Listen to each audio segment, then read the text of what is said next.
Shout out to Wilmington, Delaware. Appreciate the love.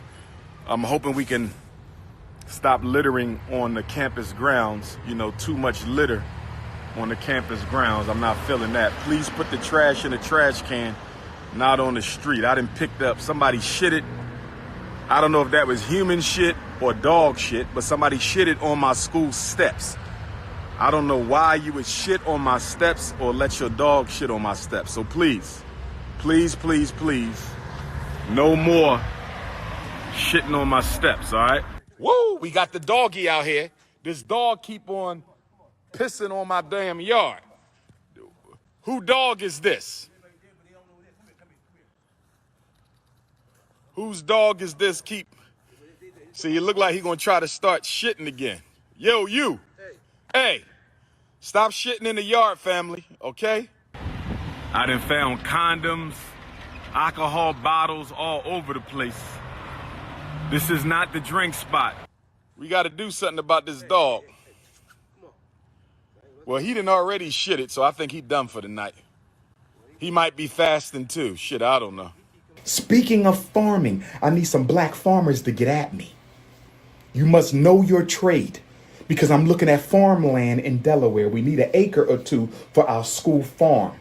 We need an acre or two for our school farm. We're going to have crops and animals, cows, horses, chickens, turkeys. We might even do some pigs, black pigs, black pigs. We're going to have black pigs.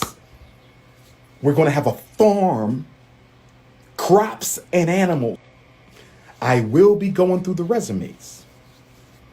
I will be going through the resumes to see if we got any black farmers. But if you are a black farmer, just text me. Dr. Umar, I'm a farmer and I'm in DC. I'm in Virginia. I'm in Michigan. I'm in Pennsylvania. I can come help you anytime, brother. I'm a retired farmer. I love to help you set up your farm. Aquaponics. Oh, we about to take it over. Crops and animals.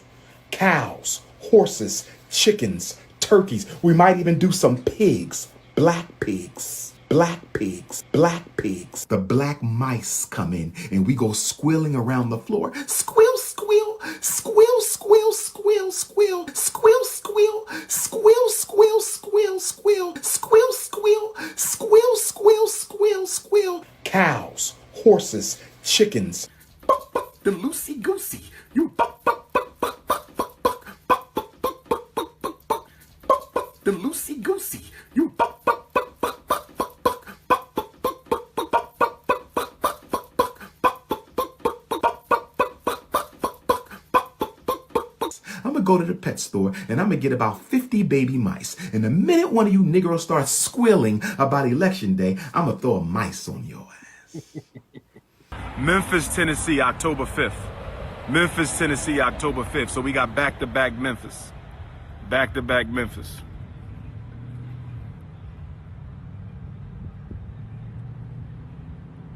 Turn that heat down. Then turning that heat down.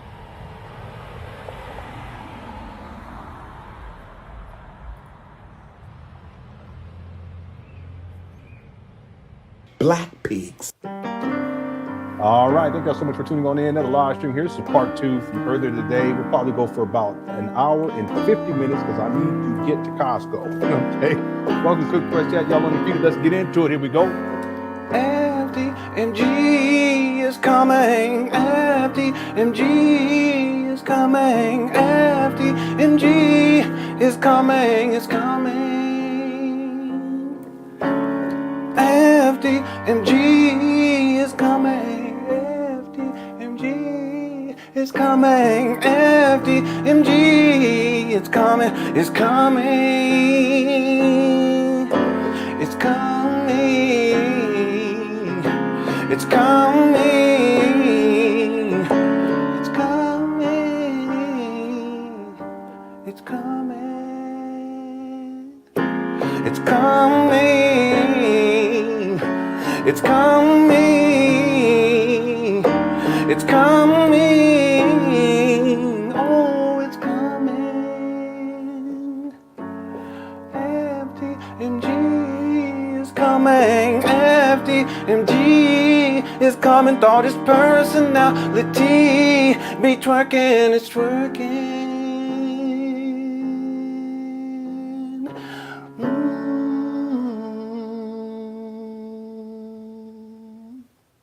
Yeah, Clyde. Umar said it's coming in 2020. Look at this guy. Out there looking like a black G.I. Joe. If you don't stop, looking like a black G.I. Joe. What in the world? Umar, why you gotta do that? You ain't gotta do that. Look at this guy. What in the world? Umar, you got that tight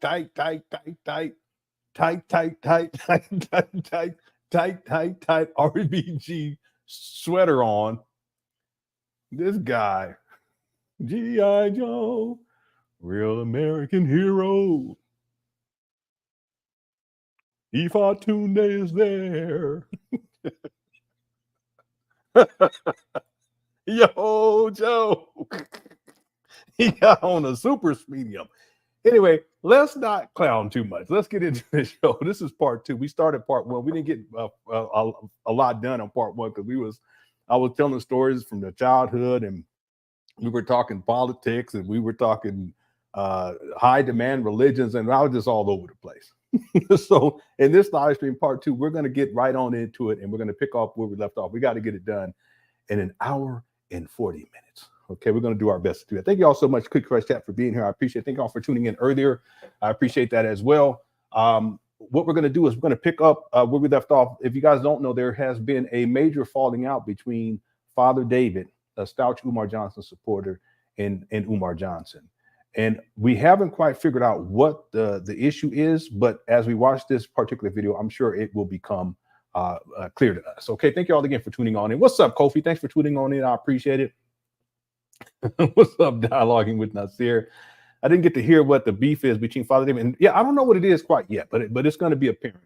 It looks from what we were watching earlier, it looks like Umar is talking they're talking politics, and Umar, whenever he's in a debate or whenever he's being questioned, or if someone has a differing opinion, he goes off the rails. He doesn't take criticism well. He doesn't take other people's or differing perspectives. He's one of those people. It's black or white to him. Either it's his way or it's the highway. And there are people like that. Like there's no real room in between to kind of consider other possibilities or other options or other explanations.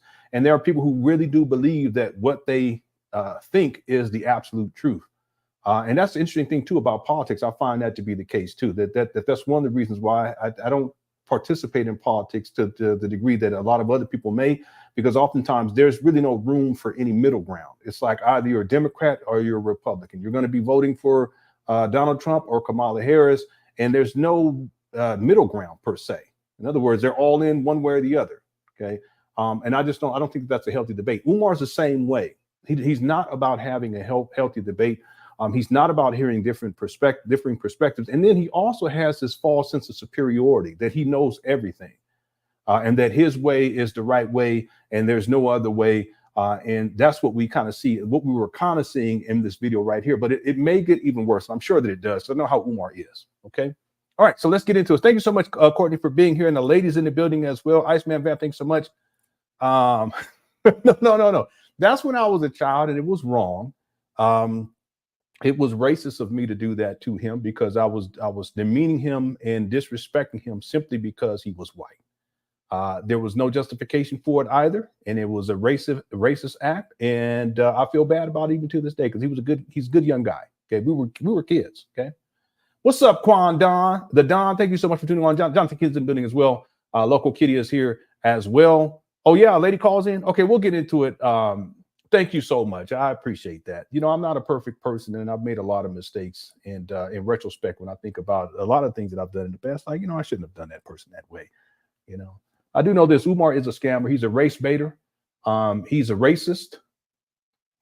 He's also someone who is a megalomaniac. He has to be in control of everything. And if someone questions him on anything, he goes crazy. And we're going to see that, some more of that right here, right now. So here is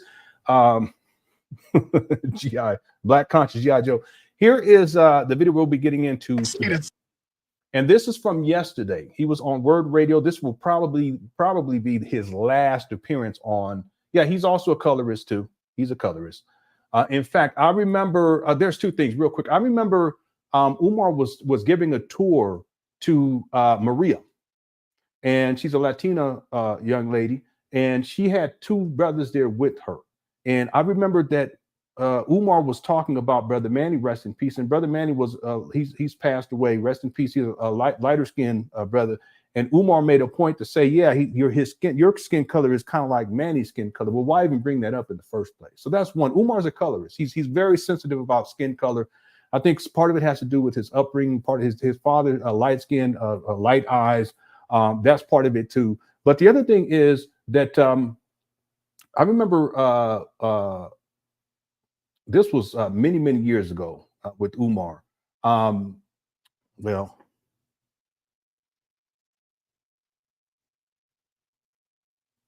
No, it's not even just because he's done it more recently too. So let's just say for many years. Let's say for many years. Umar,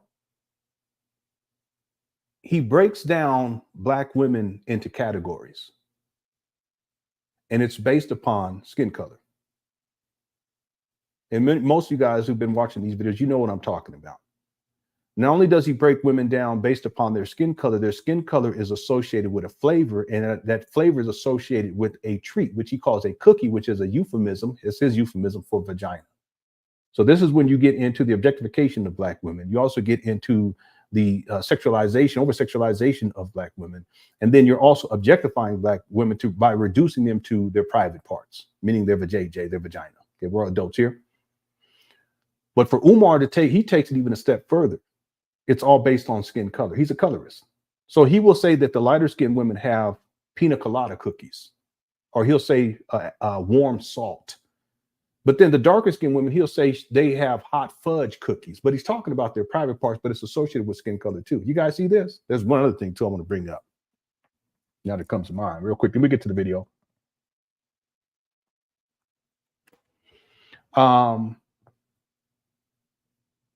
Another one is he said things like mocha almond fudge. He said things like green pistachio. Like, what are you talking about? But it's flavors, right? Because there's green pistachio ice cream. Umar loves ice cream too, by the way. Okay. But he reduces women's private parts to food and treats, this type of thing. But he said all different types of things. African lemonade. No, but all this is all pertaining to skin color. So Umar is a color. He's a colorist. He's a racist and he's a colorist. I remember during his SETI rant, he was demeaning General Sarasuddin Seti because of Sarasuddin Seti's skin color, which is he's very light skinned. Okay, and he was calling him an albino. That's colorism, right?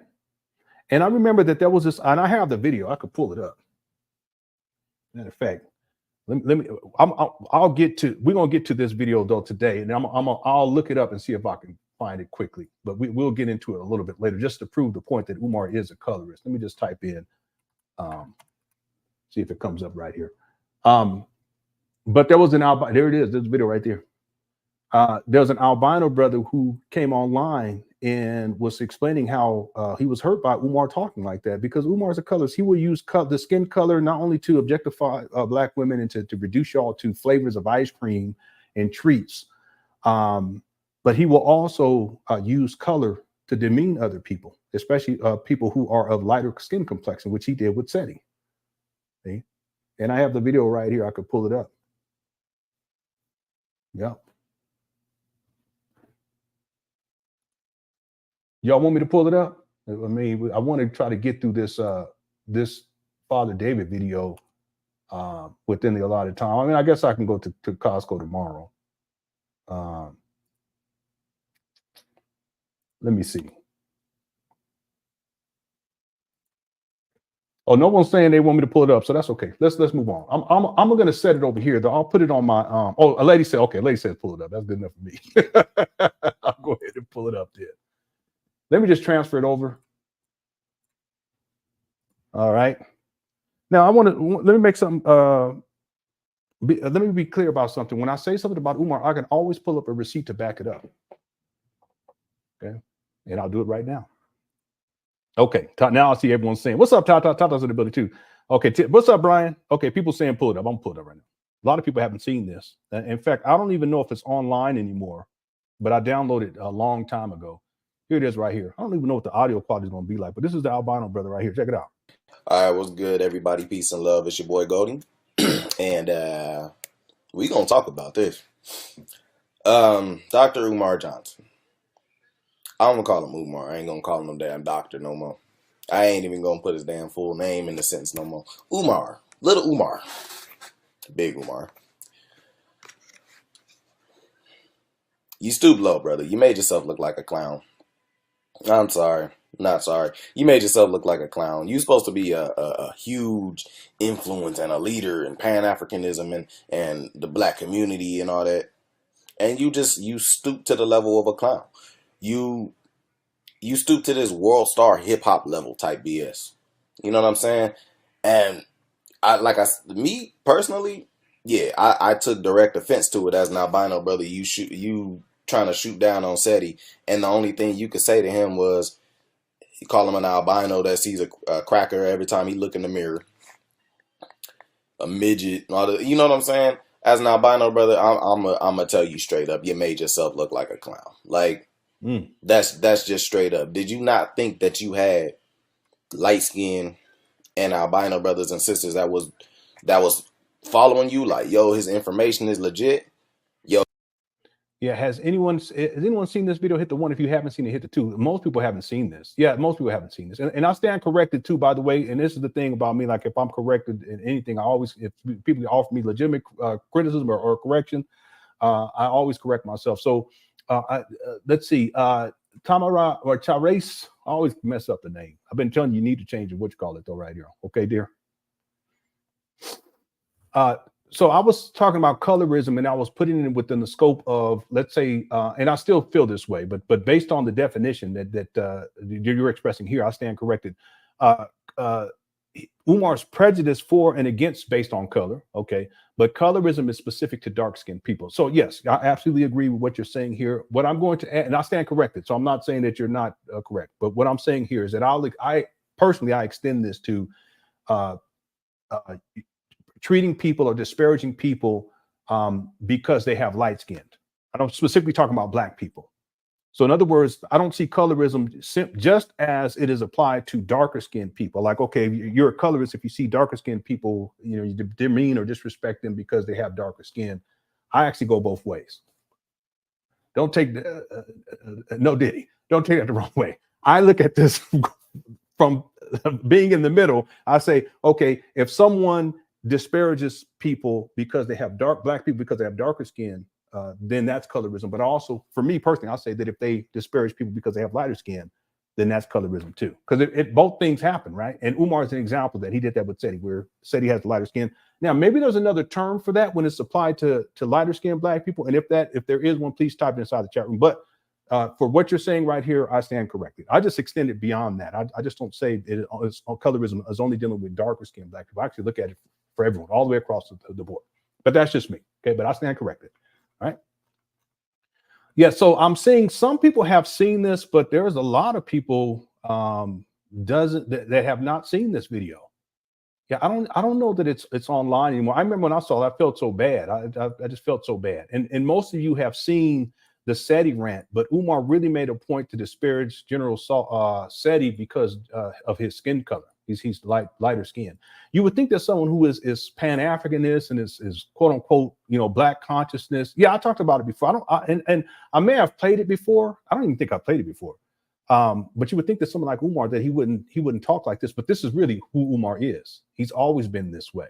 Okay, he has issues with skin color, and it's sometimes his skin color, his own skin color. You know, like there's times where I'm out here. I've heard him say things like the melanin drip. That's just him trying to compensate for how he feels, and he's not even really dark skinned. Y'all really look at Umar. He's not really dark skinned. He's not. He just thinks that he is, and part of it is because, you know, he has people in his family that are lighter skinned. His father is lighter skinned, and he, for whatever reason, you know, he just, and I just, My family members, we all skin colors all the way across the board, and I do mean that. Yeah, did we talk shit back when we was kids? Yeah, you know, look at you and blah. Yeah, but you know, you get to an adult and you're like, none of that really matters. You know, we just trying to live and do the best we can. We ain't got time for all that. Okay, plus especially when you got all these kids. Anyway, oh, you have it on your channel. Okay. Yeah, so Black Anonymous still have it. What's up, last call? Thanks for tuning on in. What's up, Still Rain? Someone tell Umar to review what Malcolm saw when he went to Mecca. He saw his brothers and sisters. Yeah, he sure did. Yeah. Okay. Let me just play just a little bit more of this, then we get to the video. His ideas, his movements is legit, and then you gonna pull that. I mean, shit. If I could tell them all, I tell every light skinned and albino person that got anything to do with you to let you go, because you just showed that you another clown. This is one of the main reasons I left the country. Yeah. But see, that's how I look at it. But if you guys, the definition of it, I think it's only applied to darker skinned Black people. But then what does that mean exactly? You know what I mean? And now we get into the brown paper bag test. Okay, where do we say that someone is dark skinned and when they're not dark skinned? And then compared to what? What's the baseline? Okay, anyway, you know what I'm saying? These are just questions I'm just throwing out here for people to think about. Here we go. Community, y'all, because it ain't no respect amongst these folks. Yeah, he was. It ain't no respect. It ain't no honor. You know what I'm saying? I've been in groups where, you know, people would be debating about dark skin and light skin and say light skin, not even albinism, but light skin is a mutation. Yeah. Light skin brothers and sisters are mutations. I've heard that. Come on now. Like, how could you get on the bandwagon? How could you get on board with anything like that? You make yourself sound ridiculous. You make yourself sound just like a white supremacist. Oh, look at those niggers over there with their brown skin and this and that. You just look at those light skinned wannabe cracker ass. Like, you make yourself look just as bad as the enemy that you trying to talk about. And that's just real talk. Yeah, I agree with him on this. Okay, by the way, real quick, Webster Dictionary, colorism is prejudice or discrimination, especially within a racial, ethnic group favoring people with lighter skin over those with darker skin. Okay, and like I said earlier, I stand corrected on that. Whenever I correct myself, you guys got to give me credit on that. However, I extend it beyond this definition because it can actually be applied to people who have darker skin. Like when people say things like this brother was just saying how they'll say things like, yeah, well, it's just a mutation. Yeah, but oftentimes they say that it's a mutation as it applies to white people, disparage white people. It's not like you were saying that in a positive way. It's always to disparage, you see. Another example would be, because we used to do this when we was kids. Like if there were lighter skinned people, we would treat them differently. We would talk shit about them. Like, you white, you ain't black, that type of thing. You know, and as kids, okay, but as adults, you know. So this all to say, I totally, and I stand corrected. I'm not saying that you're incorrect or that Marachara say is incorrect, because you guys are absolutely right based on definition. I'm just saying that I extend it beyond, because the truth is that it goes both ways. We will disparage within a Black community, African American community. We will sometimes disparage people of darker skin. Sometimes we disparage people of lighter skin, you know. And then sometimes people in the middle, they get disparaged by people who have lighter skin and people who have darker skin. It's just ridiculous, in my opinion, you know. Colorism isn't just with Black people. Asians also are prejudiced against their dark skin. You're absolutely right about that. You go to India, they have what they call the Dalit. And those, I'll tell you, this is some of the most beautiful people, some of the most beautiful people you'll ever see. But because they have the caste system, which is tied to Hinduism, a lot of people don't want to get into this, but it's the truth. The Dalit, they're called the untouchables, and they're dark skinned, the vast majority of them. Whereas the people who are, you know, the Brahmins, and they're the lighter skin complex. Then you see it inside the movies. You see it inside. If you guys look at what they call it, not Dollywood or whatever, Dollywood, whatever it's called. Most of the main characters and the people that they present as being the main characters and are beautiful and they're on the track, they're light skinned. But there's a gang. I don't mean to say there was, but there's a gang of dark skinned Indians, and they're beautiful people. That's no difference than if you guys going back and you look at a lot of the blaxploitation films. Oftentimes, a lot of the main characters, they were of lighter skin complexion. You didn't see very many dark skinned complexion people in those movies unless they're the villains.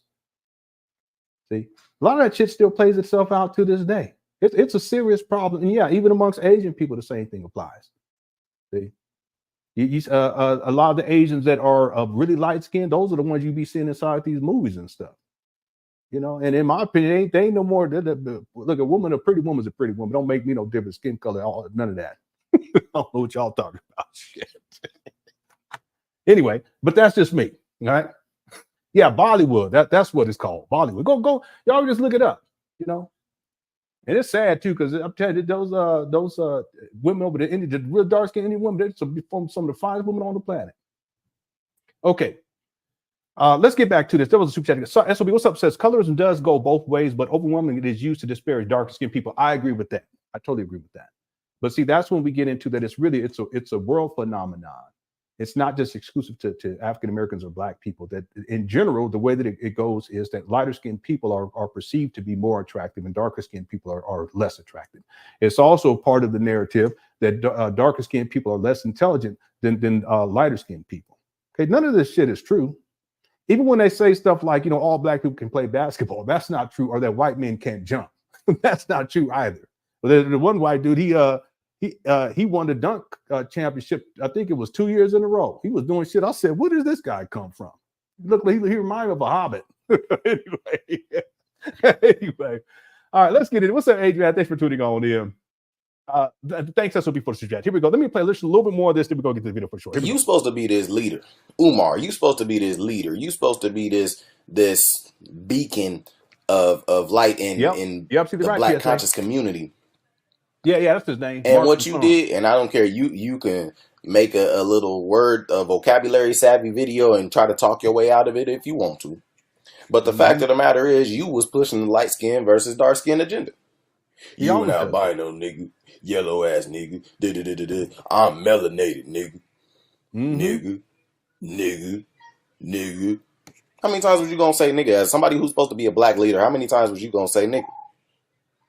Yeah, Brent Barry used to get down. Yup. Oh, I thought I did something. My fault. I pressed the button. I got triggered. I'm pressing stuff. I'm mad. Yeah, he was hurt by this. But no, he was hurt. It's ridiculous. You should know as a psychologist that is an illness in the Black community. Dark skin versus light skin. That's an illness. That's a problem. That's a parasite. That's something we need to get rid of. And Mr. Pan Africanism is advocating that shit because you're mad. If Sarah Sutton-Seti is not on your level, and this is everything that you were saying. If Sarah Sutton-Seti is not on your level, Sarah Sutton-Seti can't compete with you. If Sarah Sutton-Seti can't look you in the eye, Sarah Sutton-Seti can't stand to your face. Why are you so worried about this, brother? He must be really important to you for him to get you triggered like that. I'm gonna just keep it 100. And man, I hope so bad that I can change my Yeah, Dan Marley was one of my favorite players when he was on Phoenix Suns. Anyway, name in 2017 because y'all know I changed my name to this whole African Soul Society in the when I was doing the whole conscious movement and all that until I deleted my videos. The conscious community is full of clowns. It's a joke. And the fact that supposedly one of the biggest influences stooped to that level is just confirmation for me and a lot of other people that it's a joke. You know what I'm saying? Now people could say, "Oh, you just saying that because you albino," and you know what? Nah, even if I wasn't an albino, brother, I know that there's other albino people out here that was following his information that's pro-Black. I know that, and not even Sarah Sutton-Seti is not even that light. I mean, don't get me wrong, it's a light-skinned brother, but he's not that light. You can tell that the brother's a brother if you're walking down the street. Yeah, but I can tell you this brother's a brother though too. You know what I'm saying? You know what I'm saying? But I hear what he's saying. You know what I'm saying? So even if I was darker than Umar, I'd be saying the same thing. You made yourself look like a clown. You made yourself look like another street nigga that can't handle his emotions, that can't control his emotions. And let's go right here because that leads right into what we're going to see inside this video. So shout out to this young brother right here. I don't even know if he's still online or not, but there's this is a pretty lengthy video. I think it's about maybe 25 minutes long. And at some point we'll watch the whole thing. Maybe the next time we do a marathon and we'll do Umar Johnson top 5 rants and we'll get into the Seti rant. And then we'll pull this up after that. Okay, that's what we'll probably do. And shout out to this young man. Okay. All right, let's get back to it. Here we go. And give me a fork and a spoon and act like I'm enjoying a meal when there's no food on my plate. It's absolutely insanity. Give me a reason to vote. I do not vote because I can, and I will not vote out of fear. But also, as you mentioned about the strategy and the plan, the propaganda, I would be one to believe that part of the propaganda would be to try to convince black people, don't come out and vote, just stay home and vote. Ain't going to do you no good. And then a lot of black people will follow that propaganda and won't come out and vote. I believe the turnout numbers are already so low. Bobby David, we got to go back to the point. But Bobby David, what are they voting for? You still haven't given me a reason. What are they voting for Kamala Harris for? So, you understand what I'm saying? You can't just say vote for her, because we don't like Trump. That's fair politics. That's fair politics. What has Joe Biden did for black people? What that has was so any much of them better than done? Donald Ain't Trump? none of them done What did nothing. Barack Obama do for black people? Nothing. That was so None much of them better done than nothing George for Bush. us. They have none of them have done anything for us, and that is why I say. Thank you. So why are we voting then? Because if we've had 14 presidential cycles, Bobby David, Right. and the past 57 years. That's right. 14 presidential elections in 57 years, and nobody can tell me one systemic change that we've gotten from the red team or the blue team. See, what we got to understand is the left wing and the right wing, the red wing and the blue wing are still parts of the same bird. He said bird. See, Father David can't get a word in. Here you go. Yeah, Lisa. It's true. Father David, because see, Father David, he's big into voting. And I told y'all in the last video, I've never voted for the presidential election. There's reasons for that. And I'm going to tell y'all something. People have a right. You have a right to vote. You have a right not to vote. And I'm going to say something else, is that no one on the planet should be able to dictate to you whether you decide to vote or you decide not to vote. That's a personal choice. And that's one of the reasons why I don't engage in politics, because you have people who they really think that they're better than other people. Let's say because they vote and other people don't. And then they go on this campaign to try to force other people to do something that the other person don't want to do and they have a right not to do. And then in some cases, it's extended, because in some cases, if they're Republican, then they want to go at people who are Democrats because they want them to vote the same way that they vote as a Republican. And then there's also Democrats who do the same things to Republicans. That's what you call political gangbanging. At the end of the day, everyone has a choice. You have a right. You can either vote or you can decide not to vote. And see, when people go back and forth like that, it's totally counterproductive. It's totally counterproductive. And this is exactly what we see here with Umar Johnson. I have to say it again. One of the reasons why I don't participate in it, maybe I should. I mean, I could start a show called, I'm not into politics, but let's talk about it. Because there are so many people, they really have this false sense of superiority over other people because they're Republican or because they're Democrat or because they're voting and someone else is not, and they feel as if they're the end all be all. Well, let me tell y'all something. At the end of the day, people have a choice, and they have a right not to, and they have a right to. And if they choose to, they shouldn't be chastised or demeaned or demoralized because they voted. And if they choose not to, they shouldn't be chastised or demeaned or demoralized because they chose not to. Okay, it's a choice in the end. All right, let's go. That is doing all over Black America. but still, if you look at it, if the turnout is only minimal, 20% turnout, somebody's going to win the election. So if we stay home, somebody's going to win. And if they convinced with their propaganda, But do we win, Bobby David? But do we win, Bobby David? Okay, if that's the case, if we don't come out, we certainly can't win. Will win. No. Dr. Omar. You're rationalizing your position by taking the negative. I'm asking you to rationalize your position by taking the positive. Dr. Omar. Black America game. He said, I'll tell you what I'm going to do. I'm going to put up a poll right now, and I want people to vote. And I'm going to put up, let's do 2 polls, and I'm probably going to forget to do the next one. So I'm just going to say, let's do 1 poll. The first poll, I'm going to put it up right now. This first poll is, will you, I'll just say, let's see, will you be voting in this year's presidential election? And mind you, that no one's going to be able to see who you are or anything like that when you vote. So, because I just don't want to get to where people are fighting with each other, because that's how it always happens, where people get emotional and shit. I'm just not into that. So I'm going to put I'm going to give 3 options: yes, no, and then undecided. Okay. And I'm going to go ahead and start that poll right now. And then I want to do another poll. If I remember, I'm probably going to forget. and I want to do a poll.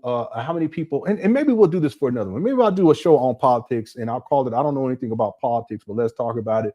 And I'll do a poll in that one to see how many people are Republican, how many people are Democrat, or if you are. What's the other one, which really doesn't really count? Independent. I'm sorry, I don't mean to laugh. Okay, I'm gonna put this poll up right now. Here we go. Will you be voting this year in this year's presidential election? Okay, if you guys don't mind, go ahead and post your vote. And again, you will be anonymous, so it's not like people are going to chastise you or demean you because you decided not to or because you decided to. And I want to steer clear of that because it happens every single time. That's one of the reasons why I'm not into politics. I think a lot of people people get emotional, they start arguing, and then they start demeaning and disrespecting each other. I'm just not into that. Okay, so let me go ahead. Let's keep going here. I'll put the poll up, and I'll come back to it in a couple of minutes, and we'll see where things are at. Here we go. By voting for either candidate. What do we gain? If I'm trying We to have to explain, stop using fear mongering. I'm not scared. I'm trying to legitimize my position. What I'm saying is that if we came out in numbers, we could elect whoever we wanted. When I was at WHAT, we were running a couple of African candidates right here in Philadelphia. Harry Masala, who is Ethiopian, and we was running Dr. Ulu Fadiyebi. He was running for judge. We thought that we had such a strong voice in the black community on WHAT. We just knew we would win those elections. But the black people didn't come out and vote, and the white people came out and voted for their candidate, and our candidate lost. So it's my position that if instead of trying to tell people, I don't think they so. come out and vote, I'm sorry, I 7-8-bit. I don't think so. I really don't. I think after the assassination attempt, I think it was a lock-in, but a shoe-in. But ain't no telling. Again, if you guys want to, we can do a political and it would only be until the election is over with, because I would not keep going. Still Rain says the independent vote can sway this election. I don't see how. Well, I see how it could, but what I think of is that those votes, the only way that it would influence Democrats or Republicans is if there's a person who was going to vote as a Democrat or as a Republican, but they decide to vote independent, and then that can influence. But the way I look at it is that if you're going to vote independent, then you were going to vote independent anyway. Maybe I'm wrong on that, and I could be wrong. SOB says, vote because you believe the candidate can meet your demands as a citizen, not just blindly based off party lines or social pressure. But most people do vote based on party lines. And yes, there's a huge social pressure. But the truth is that people can decide not to vote. They can choose to abstain. They can say, listen, it's not something I'm going to do. And they can have their reasons for it, But people who do that, if they tell people that they do that, then they're subject to all types of social pressure and chastisement. But that's not the way to do things. People have a right. They can choose to vote. They can choose not to vote. By the way, we already have 128 votes in. Would you be voting in this year's presidential elections? 56% said yes, and 20% said no. 15% said undecided. Okay, and I'll update you guys with these statistics as we continue along with this live stream. Thanks so much, SOB, for the super chat. Okay, let's continue here. Tell people, if all of us came out and voted, then we could get what we wanted. Yes. Baba David. Yeah, Black Anonymous. I have heard of it. And that's what I'm saying. If I decide to do a show on politics, we would definitely cover that. I would also, and I would probably do it live based upon my belief system, whether or not I would be more in line with the Democratic Party or with the Republican Party.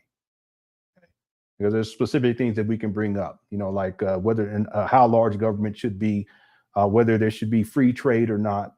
Another one is what they call pro-life and those types of topics. And I would, basically talk about each one of those and then give you my perspective. And then we can figure out which party line I would kind of fit into. But I just don't think that it should be one or the other. I think that it should be a spectrum, because there's people who believe in certain things that are more in line with the Democratic Party. And then there's people, and those same people may have certain views that they express that are similar to the Republicans. So where do they fit in? And there should be a spectrum, but really it's not. At the end of the day, it's Republican, it's Democrat, and then you have independent. But then most people, they will vote for their candidate simply because they're of a particular political orientation or political party. Okay, and I don't think that that's right either. I think you should pick. You should choose. If you're going to vote, it should be based on, like someone said earlier, what your needs or your demands happen to be, and whether or not that candidate is the best candidate that would hopefully get you to the fulfillment of those needs or those wants or those desires. And oftentimes they will tell you that they're going to do these things that you would want or you would desire, but ultimately they don't do any of them. Anyway, yeah, I have heard of Project 2025. And if I do a show, not as a political expert or anything like that, but just as a layman to talk about politics, I would get into that too. Okay, let's get back into it. Here we go. What was your candidate promising black people, or was this simply another useless identity vote because the candidate was black? I would agree with that, because as I often say, we make no demands. We make no demands on the politicians. Identity politics. I do not vote because people are black. I don't either. I do not vote because people are black. I vote because they're going to do something for my community. Dr. Omar. Yes, Patrick. Dr. Yes, Omar, how are you doing? All is well, my brother. Man, it's been a long time, bro. Yes, sir. Yes, so sir. looking at the, hypothetically. Yeah, the electoral college is huge too in all of this. So it's like you can vote, but it's based upon your, at the end of the day, electoral college in your state. It's interesting how it's all set up. That's why they have the electoral college, but then they have the popular vote. I've always been of the opinion that the popular vote should matter the most, because that's like, at the end of the day, it's supposed to be majority, right? But anyway, that's a whole nother argument for a whole nother time. But let's go. Right.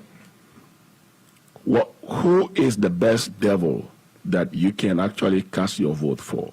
Looking at, I do not engage in the lesser of the two evils narrative. I do not engage. So how do we participate? Evil, it does not come in degrees. How do we participate? Evil is evil.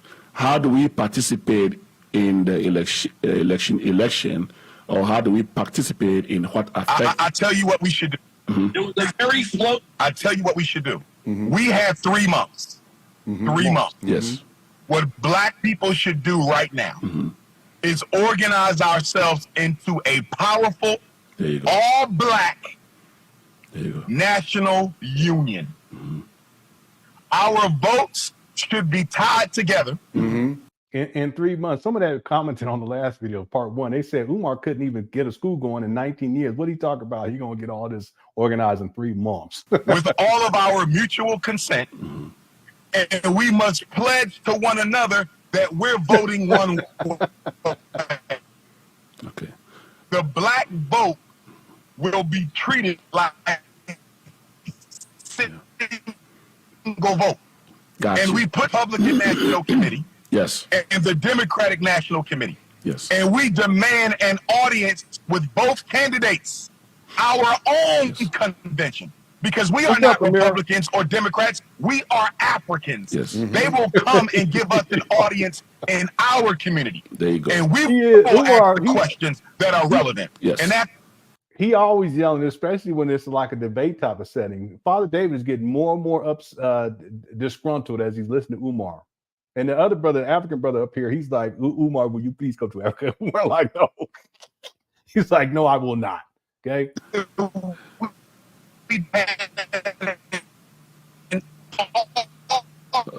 I would agree with that. Former President Trump. I will too. Yeah, I know, because that would be against the law. But anyway, I would agree with that. We will argue, we will reason, and we will choose a candidate. And that candidate will get every single black vote who has joined our national black political union. And we will promise them before November 5th, yes, you are going to win because of black people. And if you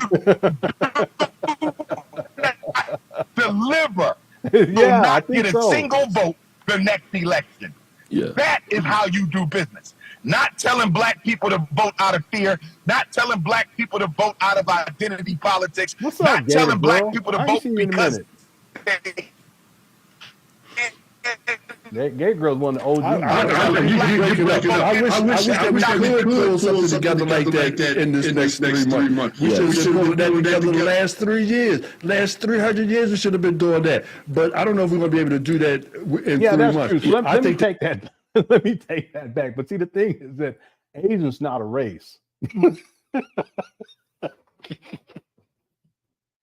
This is what I'm saying. Even when you talk about race, because at the end of the day, when we talk about race, the only and it's a social construct, the only classifications that are used is black and white here in the United States of America. When was the last time you heard someone say the Asian race? You guys know how huge Asia is? Chinese people, Japanese people. You got some people would even say East Indian people. Then you get down in what is that? You know that because I used to the Balinese. I like to listen to Balinese gamelan music back in the day down there.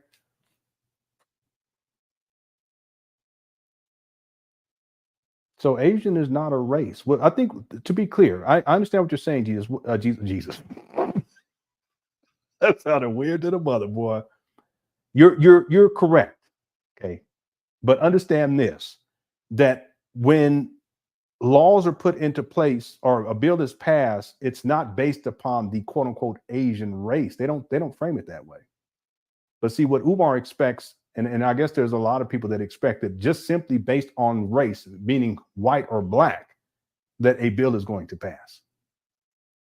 Now, semantically, what they could do is say for African Americans, because African Americans is an ethnic group, it's not a race. But in terms of a bill specifically for black people, I know it's semantics, but they wouldn't say, okay, there's going to be a bill that's going to pass that's specifically for black people. It just doesn't work that way. And Asians, that's not a race either. See, so you're right though, Jesus Price. There have been bills that have passed specifically for people who are of Asian descent, but it's not based on this idea of the Asian race, okay? Because there is no Asian race. All right, let's go. And if we did that, we could make a lot more demands on any politician on any level. Nothing is impossible with the Most High. So, I agree. Nothing, Robert David, is impossible with the Most High. Don't say we can't do it. Okay. Don't say we can't do it. Yes, we can do it. Dr. Omar. Dr. Omar. Yeah. You had mentioned this earlier. Yeah, Umar, you should be focusing on Congress. Okay, there's a legislative, there's a judicial. Anyway, here we go. The statement you just made really is the option that I agree with better than not voting at all, because the issue that I have is that we do not have a bargaining chip as black people. We don't have a platform. There's one thing. I like this guy's accent. It's West African. I don't know where from. But I like his accent. No, actually, it could be. I would have to listen to it a little bit more. Someone says something else too. So is East Indian an ethnic group? No, East Indian. That's more like a geographical region. Anytime they say Eastern or Northern, that's not an ethnic group. That would just be a region, and there could be different ethnic groups inside of that region. That's what I'm saying. The whole racial construct, it's problematic because it doesn't really address the extreme diversity amongst the human species. It just doesn't address that. Again, like I said in the last video, there was a time when there were 5 races. There was the black race, there was the brown race, there was the white race, there was the yellow race, and there was a red race. But it's such an oversimplification of the genetic complexities of the human species. And also I said that there's just one race, it's the human race. That's not even accurate. The truth, and I said that in the last live stream. The truth is that there are no races. There's a human species. See, we'll classify all these other species as such, but then for some reason with our stupid asses, we got to start breaking these human species down into race. This is a social construct. These days, modern day scientists, they don't use that racial construct when they refer to the human species. They don't even do that anymore. That a lot of that comes out of white European racist pseudoscientists who were trying to justify the enslavement of indigenous people around the world. That's why they came up with that shit. Okay? No other reason. There's no justification. They didn't even have technology to look at DNA. They didn't even know what DNA was. You know, the truth is that most modern day human beings who've had a little bit of education, well, I shouldn't even say a little bit, but let's say you graduated from high school and maybe you had a little bit of college, you know more scientifically than a lot of these clowns that came up with the race knew. They didn't even have the technology looking at shit. You today, if we went back in time and you took back with you at a time machine, you hand them a microscope, they wouldn't know what to do with it. You hand them a computer, they wouldn't know what to do with it.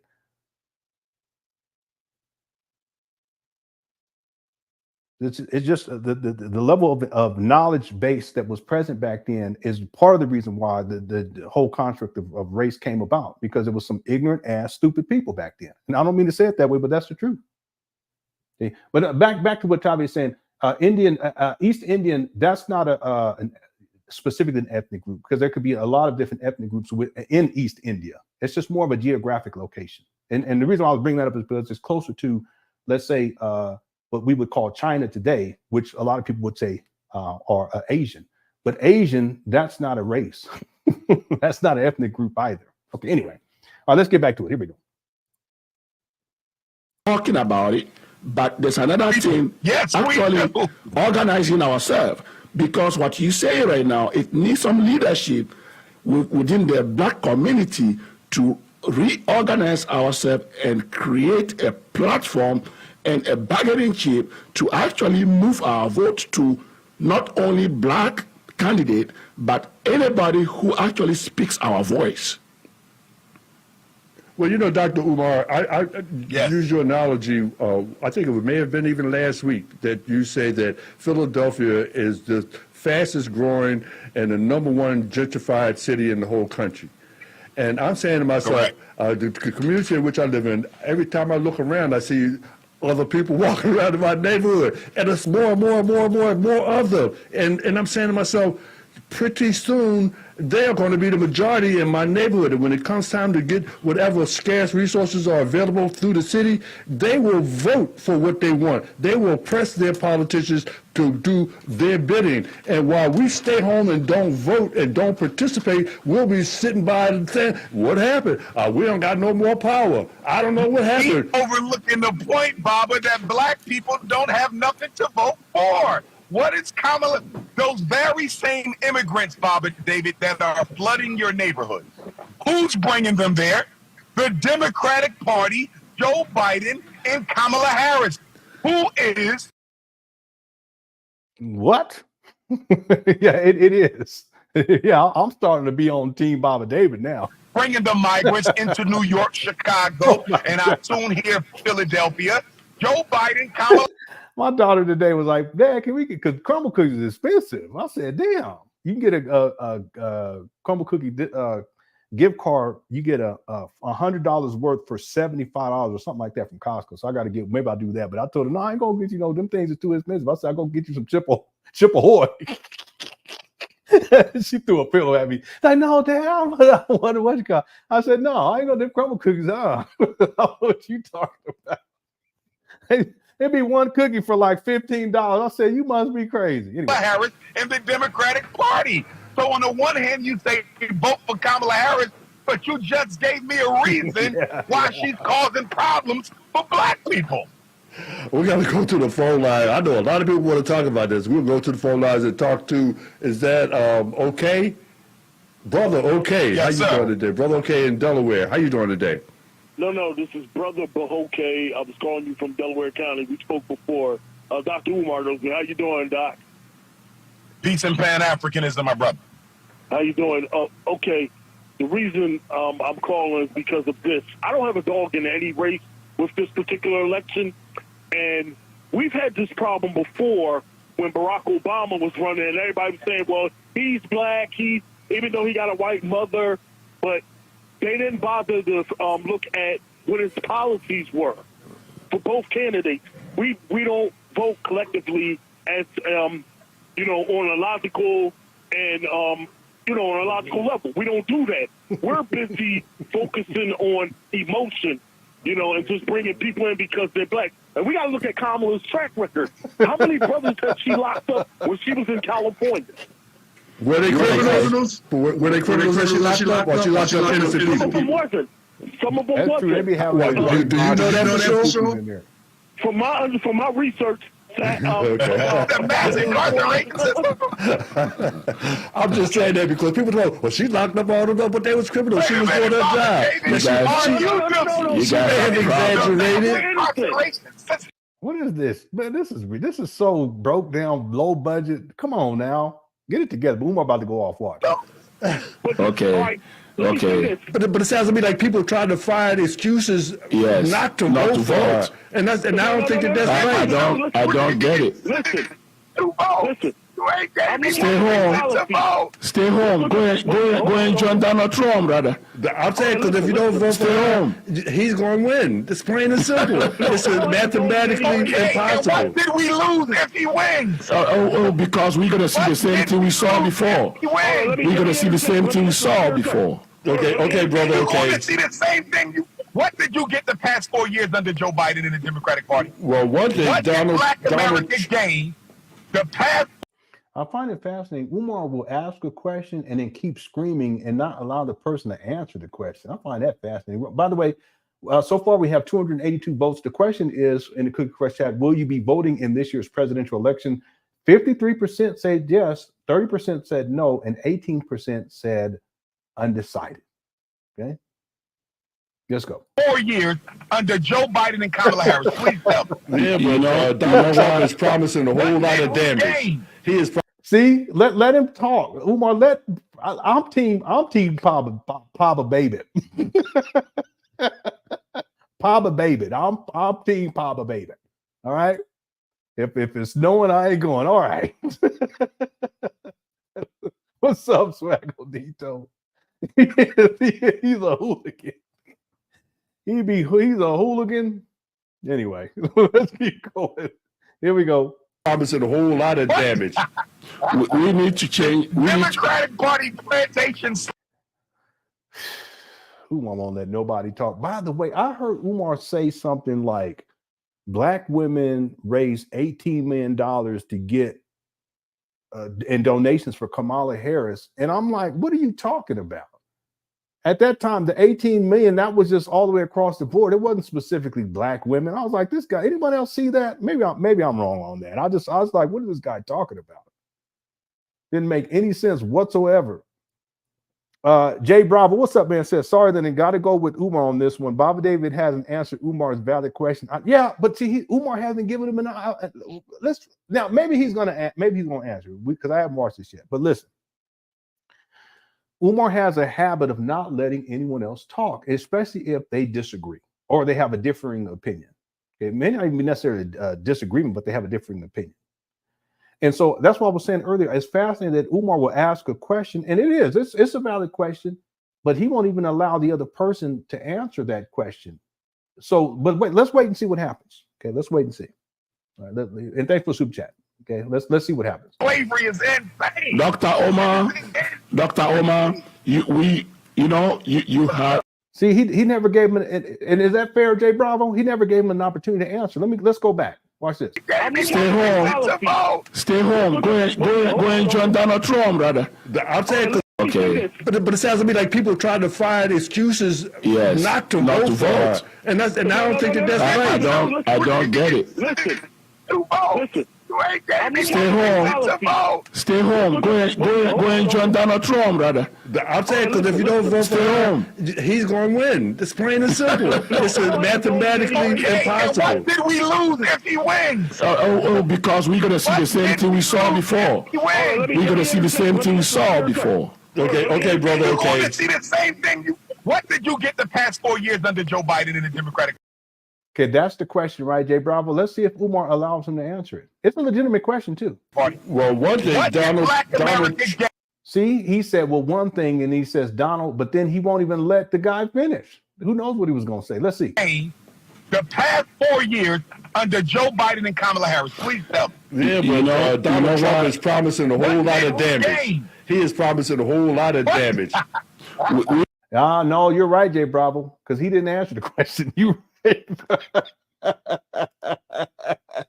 listen, I'm always fair. And you're right, because Father David he didn't answer. He did. He could have answered. He could have said something, but he takes it over to what? He started talking about Donald Trump. This is something that this is like a diversionary tactic because Umar Johnson followers use that when they defend Umar. So it's clear to me that Father David, he's going to go vote for Kamala Harris. Umar doesn't want people to vote for anyone. That's what it sounds like. I could be wrong, but it sounds like Umar doesn't want people to go vote for anybody. I think for Umar, it's not because of he has a legitimate reason as to why people shouldn't vote. I think it has more to do with power and control. And what I mean by that is that there are people who they simply want to dictate to other people what they should do and what they should not do, and they feel empowered, and they feel as if that is their right. It's not even what is it that it's they're entitled in that way to dictate to other people what they should be doing. And Umar does that a lot. He always trying to tell black people what they should do. We need to pull our money together. You ain't even got no money. What are you talking about? We need to pull our money together. We need to do this. We need to do that. And all the stuff that he presented that we need to do as black people, he's not doing any of that. He out here scamming other brothers that are actually younger brothers who are actually doing the work that he claims to be doing, like King Randall. He stole $3,290 or something like that. He scammed him out of I think it was $3,000, somewhere around there.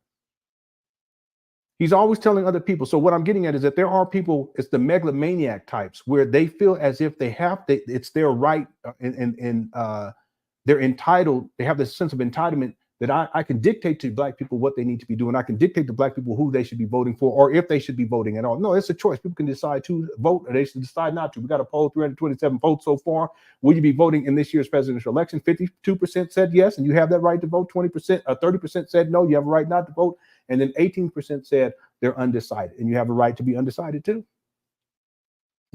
But for Umar, I think that he poses the question not because he wants a legitimate answer. I think he poses the question because he wants to continue on this campaign to dictate to people who they should be voting for, and or that they should not be voting at all. Meanwhile, on the other side of the spectrum, you have someone like Father David clearly at this point, and I could be wrong, but in my mind, it's clear that he is going to vote for Kamala Harris. And so he wants black people to get out there to vote for Kamala Harris. Okay, he doesn't give any legitimate reason why. But you were right on that one, though. Father David didn't answer. He didn't have a legitimate answer to a legitimate question. So you're right. We need to change. Democratic Party plantation slavery is insane. Dr. Omar, you have a lot of influence, and I think that I need to say this to you. What you do and the influence you have, I think we need you to really organize the black community and the black consciousness instead of just pointing out what we need to do, because pointing out is one thing and organizing really on the ground is another thing, and I think you are capable of helping us do that. I would never hire a felon or I get it, a grape or serial bankruptcy filer to manage anything. Yeah, I get what you're saying here. There's two things that, and there's more than two, but I want to give you two things that have bothered me. And again, I'm not into politics, but that have bothered me about Trump that I have not yet been able to, in my own mind, get past. Number one, when the audio came out where he was on a hot mic, he didn't realize, I don't think he knew it was on a hot mic, and you hear him saying, he's talking about women, and he says how you should grab them in their private parts. Has anyone ever seen that? You can hit the one. That's disturbing to me. And see, it'd be different. I think he addressed it, but I think he said something to the effect that it was banter, like locker room banter. No, but if you're a grown man, you shouldn't be talking like that. That's not ballroom banter. That's a mentality. Now, if you're a teenager or some shit, maybe you early college, okay, maybe. But as a grown ass man, no, you shouldn't be talking about that. Another thing too that's tied to that is that he was always doing the whole going to these beauty pageants and stuff. Well, it's a certain type of man that does that type of thing. And I'm gonna tell you guys, in my mind, he's a misogynist and he's sexist. In my mind, that's how I see him. And it's hard for me to get beyond that, whatever his politics are, that he's a womanizer. Okay, I'm gonna say that. Okay, some people say it doesn't have any place in politics, that it doesn't matter. What matters to me, because character matters to me. But the other thing is that when the quote unquote, and I'll put it in quotation, the insurrection took place at the Capitol building, he was nowhere to be found for quite a bit of time. It was as if he had abandoned his post.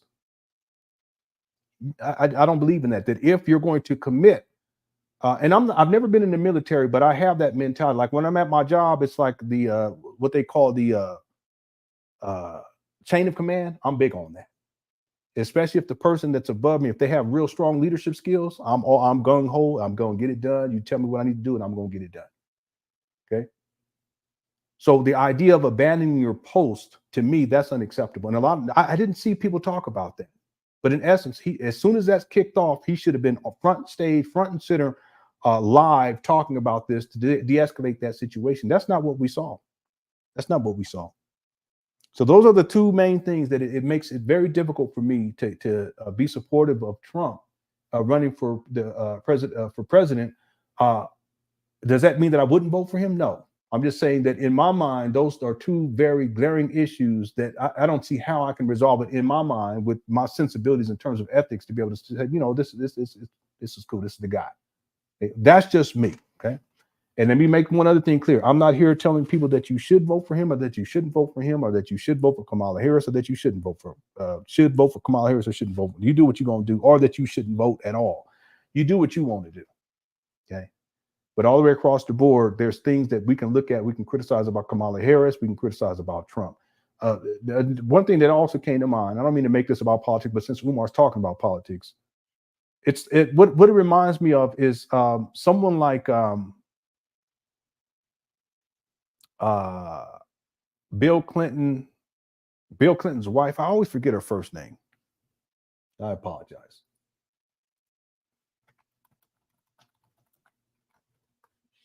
Hillary, I'm sorry. One of the things people have to understand about a lot of the politicians is that they work their way up. They were once lawyers, and in some cases judges. But that's where in the politics, when it comes to creating laws, you know, and that type of thing, you'll find that there are a lot of people who were once lawyers, or in some cases they have a spouse that was a lawyer, and then they have something relative pertinent to law. But even with someone like Hillary Clinton, it would be hard for me to vote for her because I remember back in the 80s, I think it was, she was referring to Black people as, what did she call us? She called us super predators. Anybody remember that? Hit the one. And I said, damn, that's hardcore to be called. And back then, I didn't really think about it. But later on, when she came into prominence and with Bill Clinton and stuff, I was like, wait a minute, what is she saying? That's crazy. And then during that time, there was these laws that were being passed, like the 3 strikes laws, if memory serves me correctly. And, you know, it was part of this whole movement to really demonize Black males and criminalize Black males, and then all that fed into the prison industrial complex. And then you have all these years later, 20 years and 25, because she's a Democrat, there's Black people who decided to vote because, you know, when not that she ran for president, but vice president, forgetting about all this other past shit. So what I'm saying is that there's criticism that can go all the way across the board. You know, for instance, if Hillary was running for president, I wouldn't vote for her simply because of that. I just couldn't do it. You know, I just wouldn't do it. I think part of the issue too is that the pool that we can choose from is so limited because ultimately you have 2 choices. Again, you could say you can have a third option, which is independence, but that really doesn't have. It's not like there's going to be an independent candidate that's going to win. It just hasn't worked like that. But ultimately, in my mind, you have 2 choices, which is one choice away from having no choice. See? So I think that, well, anyway, I'm not into politics, but there needs to be an expansion on the candidates, and it just shouldn't be chosen by other people. It should be chosen by the people for the people. Okay, the candidates. Anyway, whole nother topic, whole nother time. A lot of people forget about that. Back then, a lot of bills were passed that came in even under Bill Clinton. There was calling Black people super predators. I said, damn, I don't think they can get away with that type of verbiage these days. Thanks a lot for super chat. Omar, it's oh, God is peach. Why you say Omar? It's Umar. Yeah, Omar is fine too. Okay, hashtag Umar Johnson. All right, thanks, God is peace. All right, let's get back to it. Yeah, crime bill. Yeah, okay, let's go. How do you do that? How do you help us? Well, let's give him a chance to think about it while we take. I don't remember Biden saying it. Did he say it? Let me go look that up. Because if that's the case, I ain't voting for him. If I vote, I ain't voting for his ass. I don't believe it. That's wrong. Anyway, let's Take a go. break, Bob. Just so we take a break, maybe it'll let us know how okay. we, not just him, it ain't thing, how we all can organize. And I said one of the ways to organize is get out, organize, and let people say, if we come together collaboratively, we can elect anybody we want. We're going to take a break and we'll come back after this brief break. We started this conversation, Dr. Umar, about you even last week when you weren't even. Damn, Biden did. It was the 19. Wait, no, that's not right. Get the facts. Trump claimed. No, it says that Trump claims that Biden called black people super predators. No, I don't remember him saying that. I remember, maybe he did, but I remember Hillary Clinton doing it. Joe Biden in his 1993 speech warned of predators on our streets, super predators who had no conscience. Anyway, that's wild. The verbiage is crazy. Yeah, is my microphone open? Let me see. Yeah, he should. Was my microphone open? Okay. So yeah, we had this conversation last week. I think we had Phil Washington all the way in Florida called in and was saying, I'm with the Dr. Umar Johnson school about Kamala Harris, and she locked up all those people. But I was just in the hallway, and some people were saying, well, yeah, it was Hillary Clinton. Somebody's going to win. If we don't vote, somebody's going to win. No, that's not what I'm saying. And I know you say, why just give your vote away? But we win. Okay. Do we win? I don't care who wins. Do we win? But do black people win by voting? I don't care if Kamala Harris wins. I don't care if Donald Trump wins. Do we win? That's the only thing I'm caring about. Do black people win by voting for either candidate? Dr. Omar, who do you think that you can actually bring to the table to talk to today if you have the opportunity to engage one of them? Who do you think you can engage, and who do you think, based on what you know about them, will at least give you an audience? Okay. Yeah. First of all, you're right. To be clear, Biden wrote the crime bill that put black men in jail, and Bill Clinton signed the bill. But Hillary Clinton is the one I remember, because I remember that she called black people criminals super predators. I remember that. I can pull that up and show it to y'all. I don't remember ever seeing Biden do that though. Say those specific words. I mean, he may have. I don't remember him saying that. Dr. Omar. Yeah. Here we go again. I think we approach politics too much. Yeah, she did. I remember. Personal preference standpoint.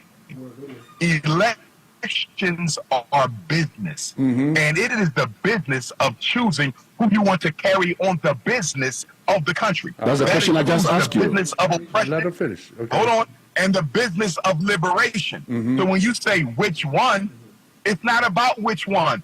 You meet with both of them. I don't have any loyalty to Kamala Harris. I don't have any loyalty to Donald Trump. They not my friends. Both of them have been in the White House for 4 years, and neither one of them did anything for black people. So this ain't got nothing to do with personal preference. This is business. We have to learn to take our emotions out of this. This is not emotional. We must engage in non-emotional strategic thinking. Let me say that again. Non-emotional strategic thinking, not emotional politics and identity politics. I want to meet with both of them. Both of them. We just had a situation in Chicago. Umar, you ain't meeting with nobody. You up here homeless. What are you talking about? Umar's a trip. He's a trip. Vegan Sports Bar, how's it going? Says, hey, Lenon, are you aware that Trump used several states to send in fraudulent electoral certificates, which Pence refused to certify? Then the Supreme Court granted him criminal immunity. No, I'm not aware of that. No, not that they granted him criminal immunity.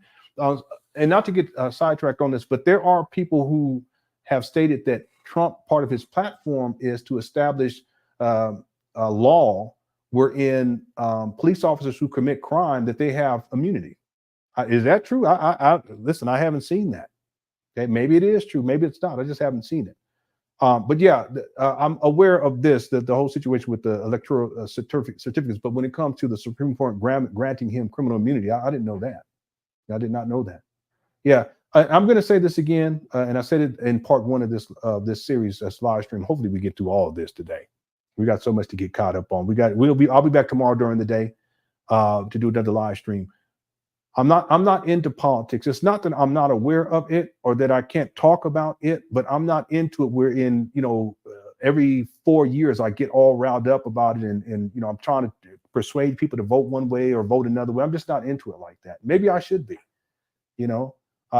maybe it's something that I need to, and I can educate myself more about. But I do know this, that I have rights and you have rights and everyone has rights, and you have a right to vote. You have a right not to vote. And you also have a right to vote Republican, Democrat, or you can vote independent. It's totally up to you. The thing is that I would hope that people, whatever you're voting for, that you're clear about what they hope that they plan on, quote unquote, bring to the table. But then also look into the history of a lot of these people. Hillary Clinton has an excellent example. And Biden, because I just pulled something up where they were talking about where Biden was talking crazy about predators. But maybe we'll do a show on politics and I can pull those things up. And I'm impartial. I'm not here to disparage Trump. I'm not here to disparage Kamala Harris or the Democrats or Republican. I'm not here to do that. That's not what I've never been about that. But I can give a critique and my perspective on certain things. I can't say that. But this right here, about Supreme Court granting him criminal immunity, I'm not. I don't know about that. Right. Thanks, Vegan Sports Bar, for the super chat. By the way, Vegan Sports Bar and everyone else, if you have not voted, I want to encourage you to do so. And in the Cookie Crush chat, so far we have 433 votes. The question is, will you be voting in this year's presidential election? And 51% said yes, and 30% said no. 18% are undecided. Okay. All right. Thanks again, Vegan Sports Bar. I appreciate it. All right, let's get back to it. Here we go. We're three sisters representing the National Association of Black Journalists met with Donald Trump. It was an absolute failure. It was an absolute failure. Those sisters were emotional. That whole conversation was more about protecting Kamala Harris than really asking him critical questions. I didn't hear nothing about mass incarceration.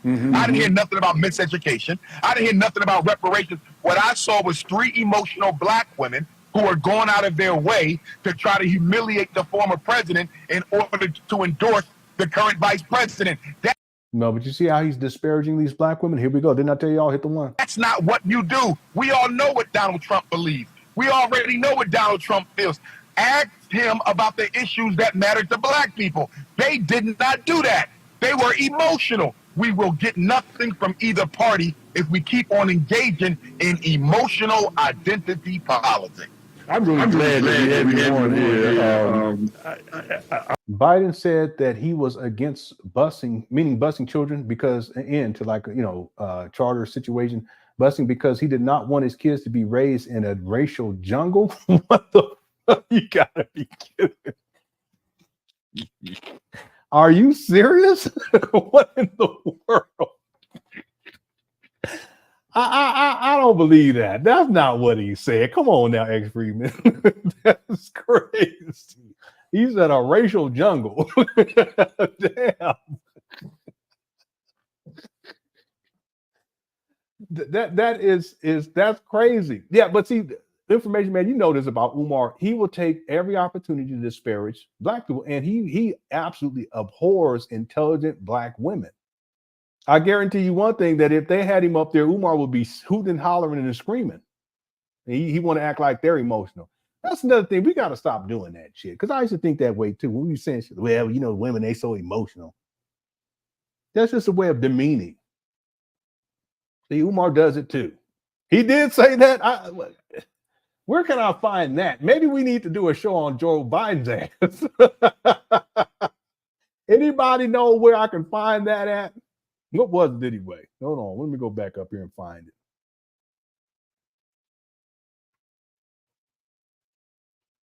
No, I can't find it, but something about a racial jungle.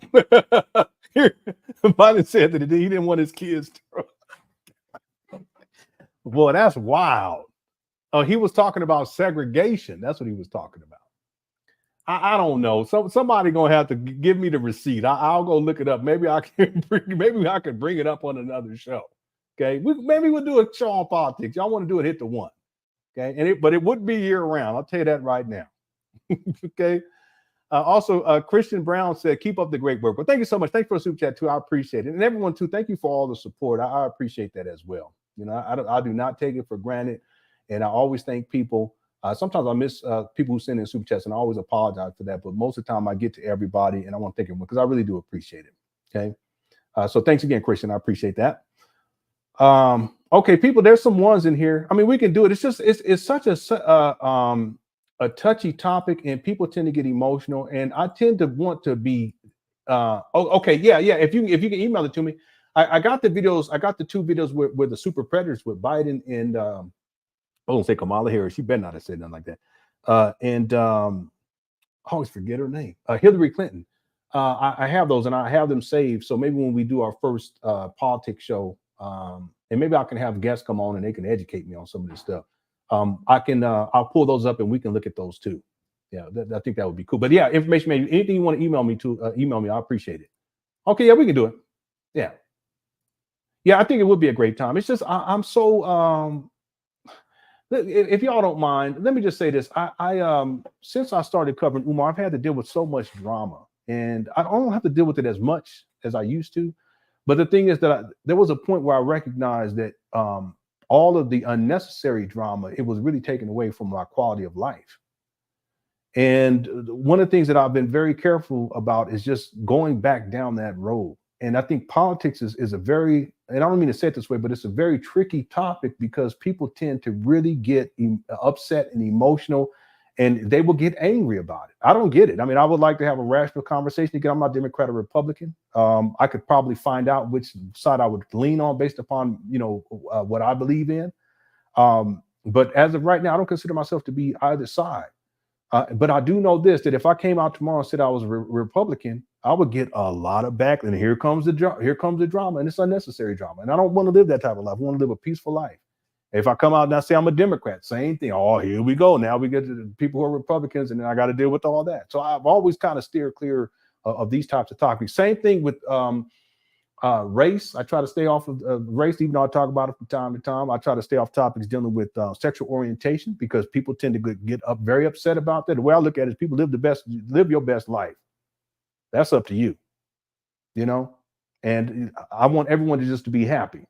So that's why I've always been very hesitant to speak on a different topic, and I didn't want to open the platform up to politics in particular. Religion too is another one, because I don't want to have to deal with the unnecessary drama. I want to live a peaceful and happy life. That's what I want for everybody.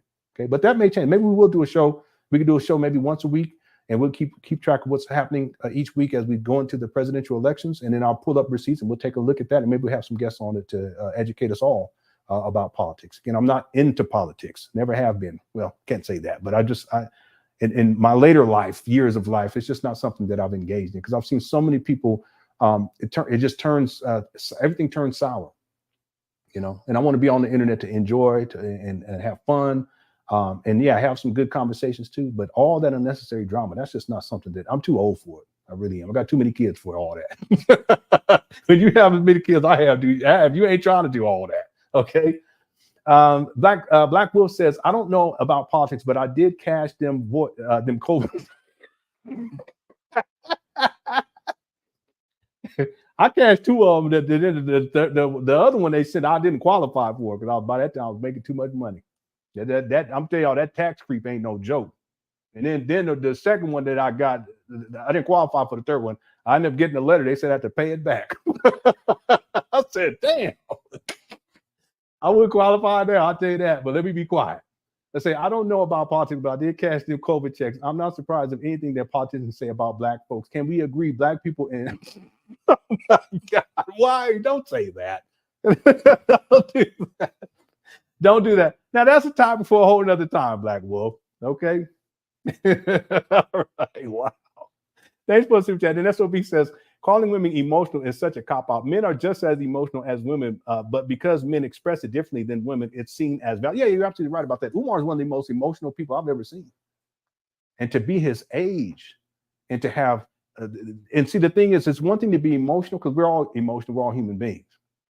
It's another thing where you have no self-control and you're emotionally all over the place. That's Umar. He has no self-control whatsoever. I've seen Umar, he gets to raging and yelling and screaming and spitting all over the place. I'm sitting back like, what? Why would anyone ever think to send their child to this guy? That's crazy. This guy, he's so unhinged. See, I do believe this to this day, that there is value for men to have emotions. There's value for women to have emotions. But I also perceive men that you have to be in control of your emotions because it can express itself in very destructive ways. Now it can happen with women too, but as a man, you have to have some level of emotional maturity and emotional control, because those levels of emotions you can lash out and you end up doing something harming people physically or verbally for that matter. Yeah, women can do it too. I get that. But I'm talking to men specifically. Umar doesn't even have that ability to control his emotions. He just starts to rant and rage and he starts yelling and screaming. And that's what he does online. Can you imagine how he behaves offline? There's a reason why he has supervised visitations. Okay, there's a reason why. Okay, thanks, SOB. Good point too. And also thanks to a Vegan Sports Bar. I appreciate it. And also Christian Brown, thank you so much for the super chat. Vegan Sports Bar. SOB, everyone else too, I appreciate it. Okay, let's get going here. How are we doing on time? I got 30 minutes. We probably gonna have to go a little bit longer there. I get to Costco tomorrow. Maybe I'll take the kids with me. I was cautious, but I say, you have a very strong voice, like Patrick said. You were very influential. As a matter of fact, that is why I say doesn't matter to me whether I agree with you or not. Whether you agree with me, I don't care. We can be disagreeable. I'm gonna still love you as a very influential brother. And I've known of course. And I've known you since I remember when you and Tyson Price was. Umar mad than a mother. You see him look over at the window because he does not like to be challenged. Look at Umar look away. Watch this.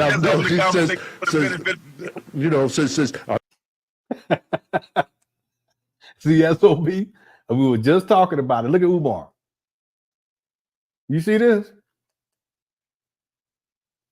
Yeah, I know. You're right about that. Umar's so mad.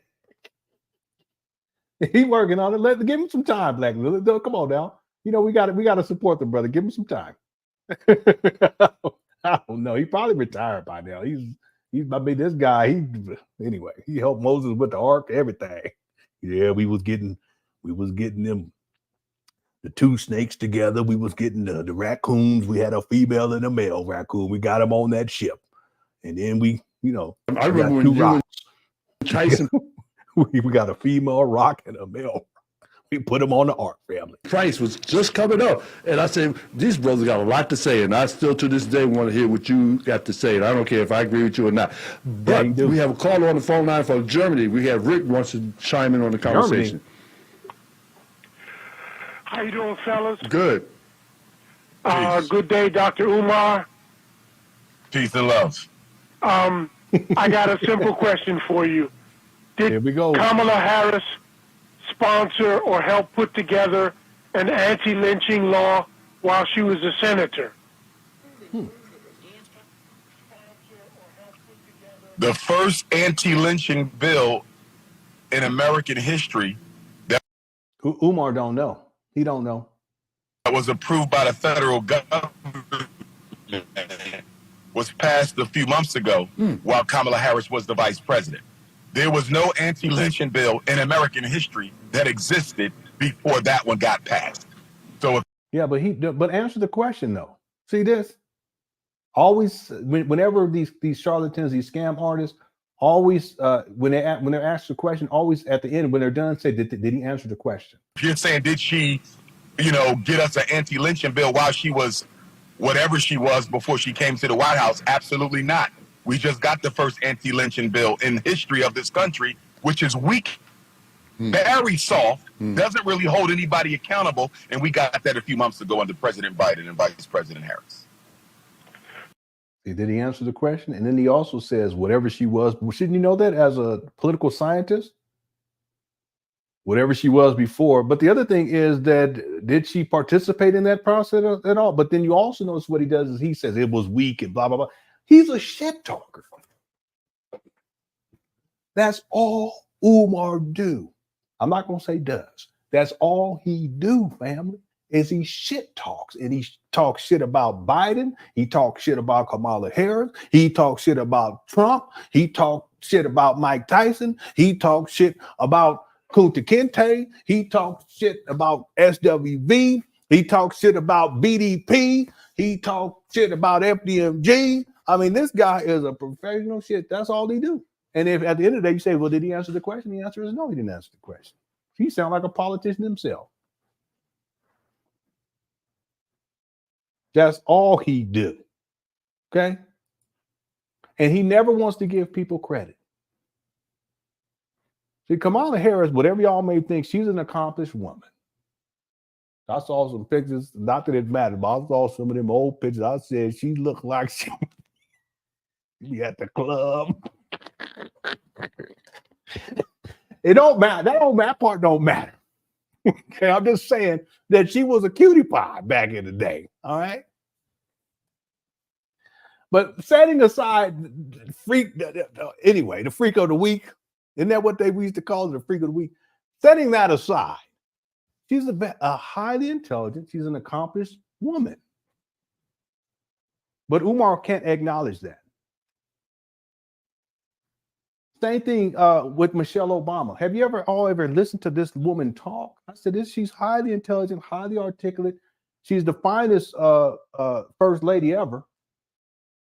But what do people do? Oh, she's a man. Here we go. If she's a man, I won't listen. Let me stop.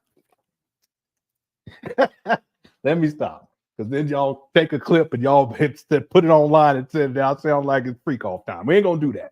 But the point is that he won't give any of them credit.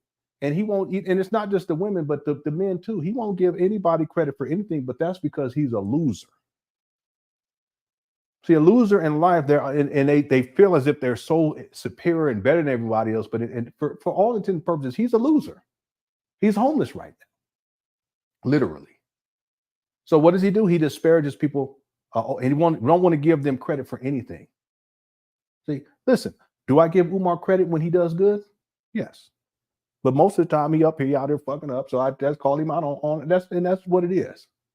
But when he does the right thing and when he does good, I always give him credit for that. See? Umar, he doesn't have the capacity to do that because he's in such a lowly position. It's been like this for such a long time.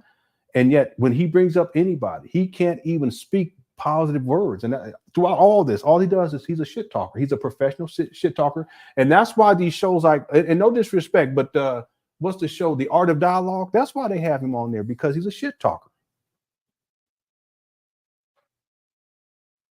He ain't got a positive thing to say about nobody except himself. I'm this and I'm that. And I got Big Papa. And I got the most videos on YouTube. I'm the most requested scholar. And I'm opening up a school. And ain't nobody opening up a school on this level.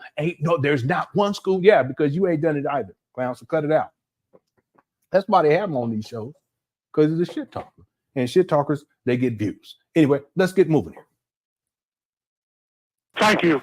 Thank you so much, Rick, for tuning in. So now, I know that you say we should not be concerned necessarily about who wins, but somebody's going to win. And if you listen to Donald Trump, he intends to do a whole lot of damage, especially to black folks. And that's why I said, will she?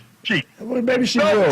But at least she ain't told us what she's going to do, so we should believe him and not. Did you see the picture, Baba David, that Kamala Harris tweeted from her Twitter account a couple months ago, where she said President Biden and I are absolutely committed to promoting minority businesses? And she had about 10 or so people in the picture.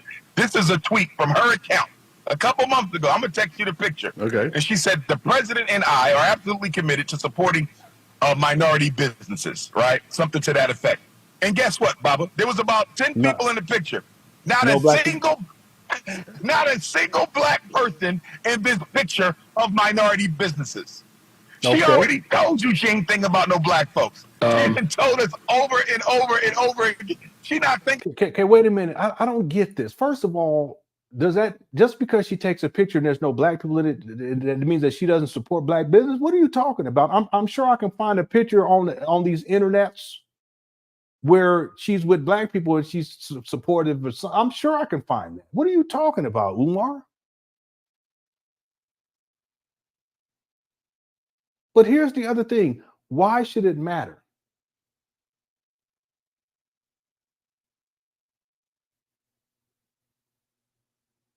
It really, in my mind, it shouldn't matter. Her race or she being black or not being black, it really shouldn't matter. See, the focus should be on what is this person promising to deliver. And oftentimes what they promise isn't what they deliver, because they always tend to promise the same shit. And then 4 years later, they promise the same shit. Well, if you promise the same shit 4 years later, that means that you didn't fulfill your promise from 4 years ago, or 4 years before that, and 4 years from that. So people need to look at that too. People will say all kind of shit to get elected. I love babies. They're kissing the babies, but they're absentee daddies. They don't like their kids. They be getting hot sauce and hot sauce on this. They do all kind of stunts. It's the theatrics of politics. That's why it's just like, to me, I used to call it a global motion picture stage show. So in my mind, it shouldn't matter so much what her race or race isn't, or what her race is. Same thing with Trump. It shouldn't matter. What are their policies? Is he talking about what they're going to be bringing to the table, what they're promising to the people? And again, you can't get up there and say, listen, white people, I promise you this. I'm promising you white people exactly this. Nobody else. You can't get up there and do that shit. You can't get up there and say, hey, listen, Asians, I promise that I'm going to do this for you, and exclusively you, only you. You can't do that. Because what happened is that the people who are not Asian, they're like, I ain't voting for you. What are you talking about? Or you get up there and say, listen, I'm only going to cater to black people. This is my campaign. I'm only black people. I'm going to give you everything that you need, because it's not about the country. It's about you. You're not going to get elected that way. So what are you talking about, Umar? About you? Yes, she's going to bring back diversity, equity, and inclusion. But she's going to bring it back for her East Indian people. She's going to bring it back for Latinos. She's going to bring it back for homosexuals, for Chinese, for Arabs. I disagree with you, Dr. Umar. Bring it back for black folks. This is the first time I will disagree with you. This is what I want to say, Dr. Umar.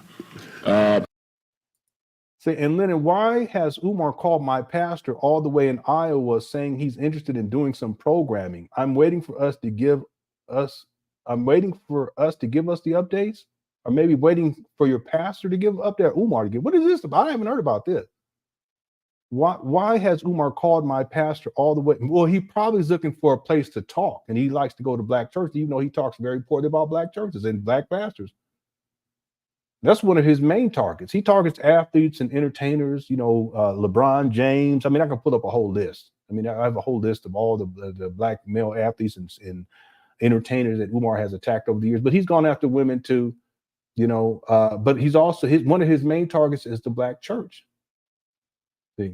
And part of it is that Umar wants to be like a preacher, but he wants to have his own building though too. But he can't put that together. Even though he's collected more than enough money to get it going and get it popping. But the other thing is, people have to understand that he feels entitled to black people's money. And since there's money going towards black churches, he feels as if that money should be going towards him. People understand Umar's psychology. He feels entitled to everything. He believes that all black people's money is his money and that he's entitled to it. Just like he feels as if all single black mothers, because they're single, that they belong to him. He stated something to that effect. I wish I had the video. If anyone sends me that video, I would really appreciate it. It was probably about 3 months ago. Maybe 4 months ago, but Umar stated, I'm never alone, or black women, single black mothers, because they're single black mothers, I'm never alone. But he was basically saying that there he is, which isn't inconsistent with his whole predatory approach towards black women. See, but the point is that, but Umar, he feels entitled to so many things, including the quote unquote cookie, but he also feels entitled to the money that is given to black churches, and that's why he spends so much time disparaging black churches. He spends so much time disparaging black pastors. You don't hear him doing that about other groups of people. You don't hear him doing that. But it's a jealousy thing. And then he also wanted to have his own building, and he's wanted to have his own building for 19 years now. It's really 20 years, because going back to UNIA days, he was trying to take over their building over there and do a renovation project. You guys can go look up and Google Umar Johnson UNIA resignation letter and read through the thing, and it's all right there. He actually self-exposes in that resignation. They were going to kick him out anyway, because he was a troublemaker. He was trying to get the elders out of the way. He was trying to usurp the position of the president, the first president. I guess that's what he called it. But he also wanted to turn all of the younger people who were in that organization, turn all of those people at that particular building, turn all of them against the eldership and have them follow him so that he can be the HNIC. But really, it was, understand that it was about him being not just have all this power, but now he has a building, and then he wants to raise money to renovate the building. Sounds familiar? Here we are 20 years later, he's still doing the same shit. That's Umar. So I don't know. I haven't heard anything about this. If you want to email me more details or anything like that, now I can present it to the people. I surely will. I surely will. Thanks again for being here. And thanks everyone inside the Cook Chat. Let's keep going here because I'm not going to be able to get to Costco. We're going to get through this video today. Okay. We're going to get through it. That's all right. Here we go. You know, I was talking to somebody yesterday in Delaware, right? Okay, real quick too. We have the 574 votes. Okay. Will you be voting in this year's presidential election? 52% say yes, 29% say no, and 19% say undecided. And if you haven't voted, go ahead, vote. If you haven't voted yet, go ahead and vote while the vote is still up. I'll pull it down when we get to the end with final tallies. All right, here we go. They have a lot of these small business. Yeah, it's my name, LenonHonor at yahoo.com. Loans in Delaware, and a lot of the minorities in Delaware could not benefit from that loan. But I know that they have the same in Philadelphia here, and I know that many people from Philadelphia area who are minority business owners at least are beneficiaries of those loans. What I'm trying to say is that, see, when the federal government sends such monies to the local governments, it's about us, those at the local level, really making sure that those monies go to where they belong to. So, yes. About African businesses. So we talking about minority black African businesses. Yes. But the thing is that this is a presidential election.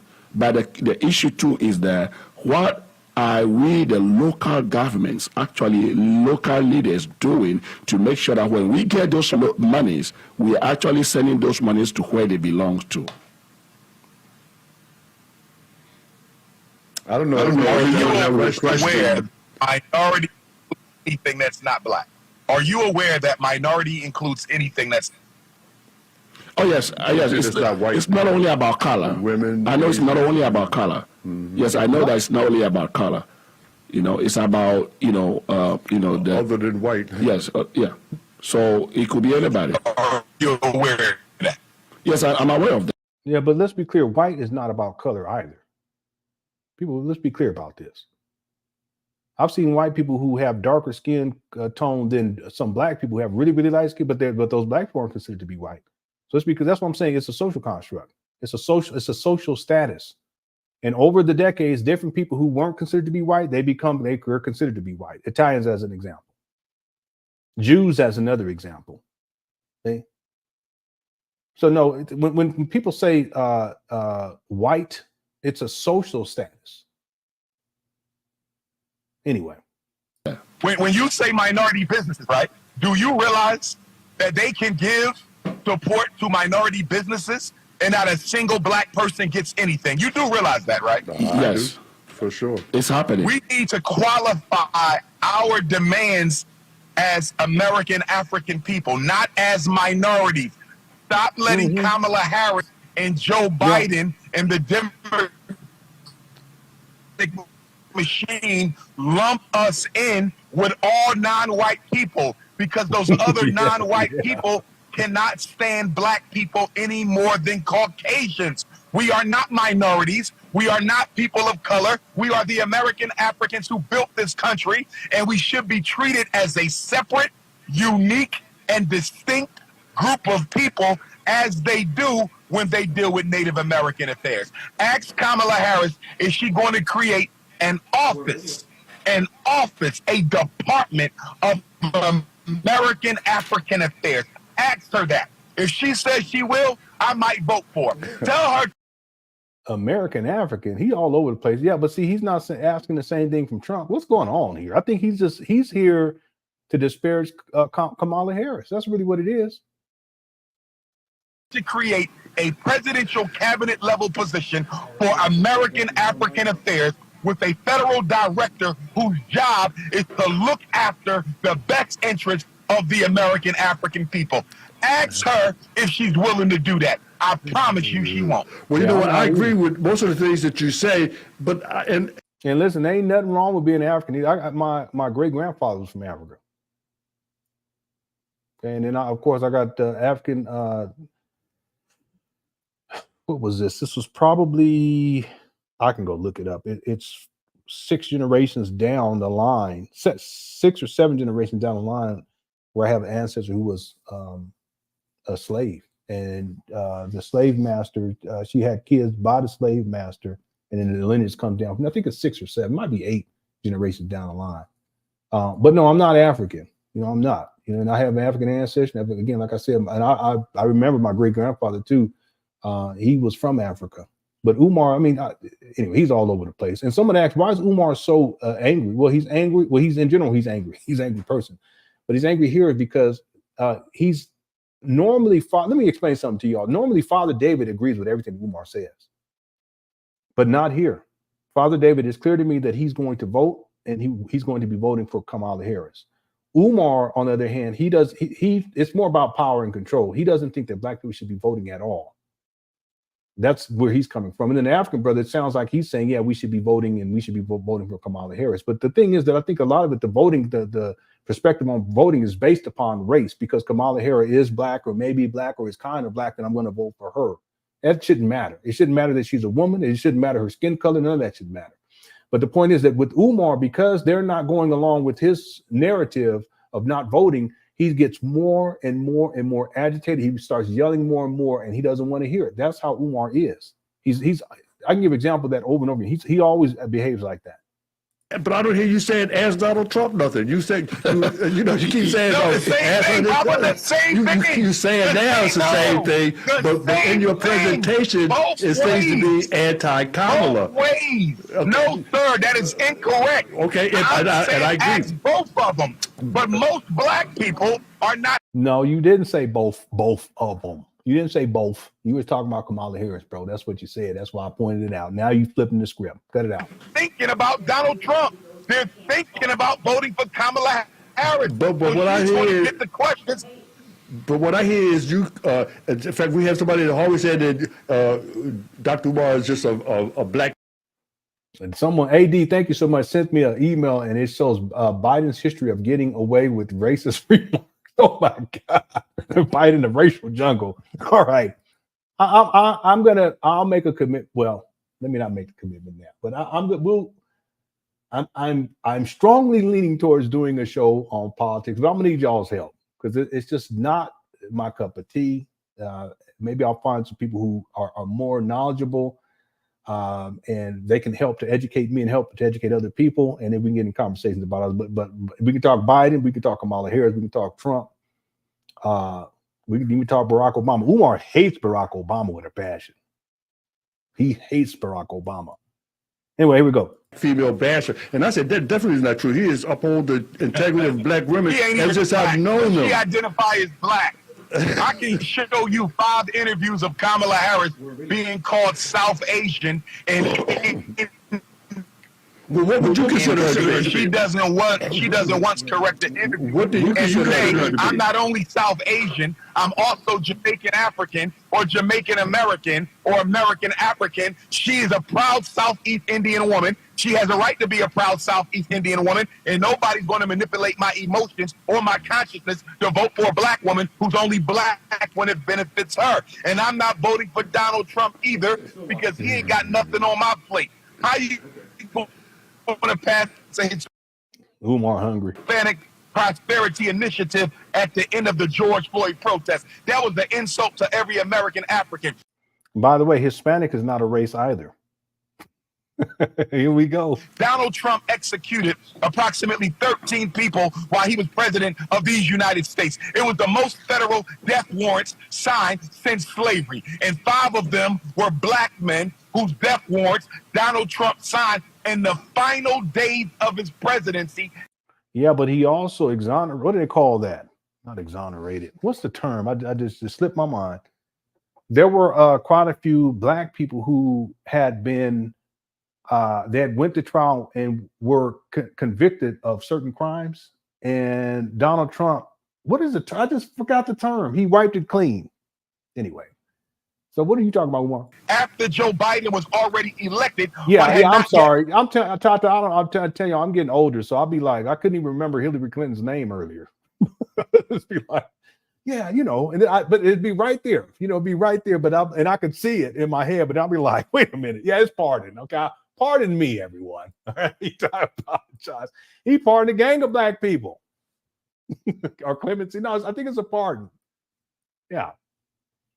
Anyway, been sworn in. That white man killed black men, 2 of whom were thought to be innocent, and their lawyers were trying to get a stay of execution from the Supreme Court, but it got denied, and Donald Trump signed those black men's life away. So I'm no more for him or her. I'm for black liberation. I'm for black justice. I'm for black equality. And nobody from the Democratic Party, we gotta take a break. plantation slave regime is going to make Dr. Umar vote for anybody until you show me what they're going to do for my people. I have a suggestion for you. Patrick, you got to hold on, Patrick. Here we go. Here we go with the shenanigans. Here we go. Yeah, you need to pardon Lenon. He always screaming black Lenon. Umar is a habitual liar and a habitual screamer. That's what he do. Anyway, let's go. We gotta take a break. Yeah, I got a come back. suggestion for you. We gotta take a break and I have some questions. I got a suggestion for Dr. Omar. All right, but we're gonna take a break and we come right back. Security up in here because this is getting heated up. I feel bad for the African brother because Umar won't let him say nothing. But here, Dr. Umar, they try to bash you up there, but I ain't going for that. I don't go for that. That's my man. Y'all can bash him all you want. Talk about what he do. He do a lot. Matter of fact, he gonna tell us right now how the school is coming along. Can you hear me, Doctor? Oh, you need Frederick Douglass Market Academy. What you mean? Oh, you mean the what you mean? You mean what you talking about? See, here we go.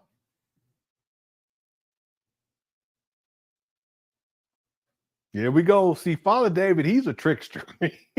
Listen, I knew he. He's like a Nazi the spider, okay? Because he was living back then, okay?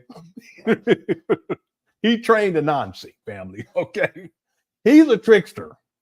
Because he already said Umar on some bullshit this whole live stream. They clowning him in. Let me bring up the school.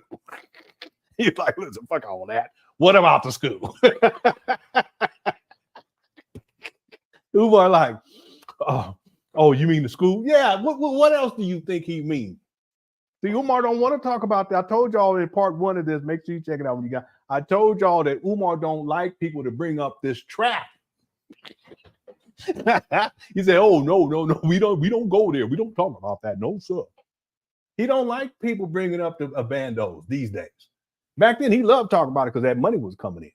But see, more and more people they woke up to Umar's scamming ways, and the Cookie Crush Chat is part of that. I'm part of that too. There's people up in here that used to be in, yeah, Umar, yeah, you gonna open up this school for black boys? No. He at a point now where you bring it up, he's like, "Oh, what you mean? What you mean in school?" See? Yeah, I'm gonna bring that back. Yeah, of course. Here we go. Father David is a trickster. He said, "Okay, you want to talk all this shit? I'm bringing up the school family." Y'all can bash him all you want. Talk about what he do. He do a lot. Matter of fact, he gonna tell us right now how the school is coming along. Can you hear me, Doctor? Oh, you need Frederick Douglass Market Academy. Yes, sir. What you mean, the Frederick Douglass Market? No, what you think he mean? What you talk about? Do you mean? Boy, this is wow. This is some wild. Father David, listen, man. You want to come on the show? Because Umar ain't going on your show ever again. Okay, he ain't going on your show because he's not that kind of person. Because if you call him, if you pull his card, he gonna be mad at you for the rest of his life. All this stuff time happening on him with his scamming ways. He ain't coming back onto your show. Now, Father David, if you want to come on to this show, reach out to me. I'll have you on. We can talk about Umar in the school and why you believed in it, because you don't believe in it anymore. That's why you brought it up. That's your chess piece. You bringing out the queen on the chessboard. You say, okay, Umar, you talking all that shit about all that? You ain't listening to nobody. You acting all belligerent, talking all this yik yak out the side of your neck. Okay, what's up with the school? He said, I got him. Let's go. I'm gonna run that one more again. Here we go. Y'all can bash him all you want. Talk about what he do. He do a lot. Matter of fact, he gonna tell us right now how the school is coming along. Can you hear me, Doctor? Oh, indeed. Frederick Douglass Market Academy. Yes, sir. Yes, sir. Can you hear me, Bob? Absolutely, loud and clear. Can you hear me? Yes. Okay. So we have about 1 or 2 coats of paint that are still necessary on the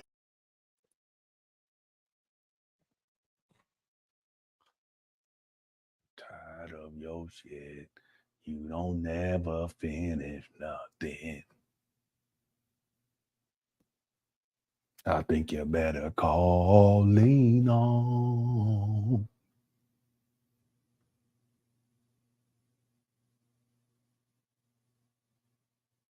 I'm getting tired of your shit. You don't never finish nothing.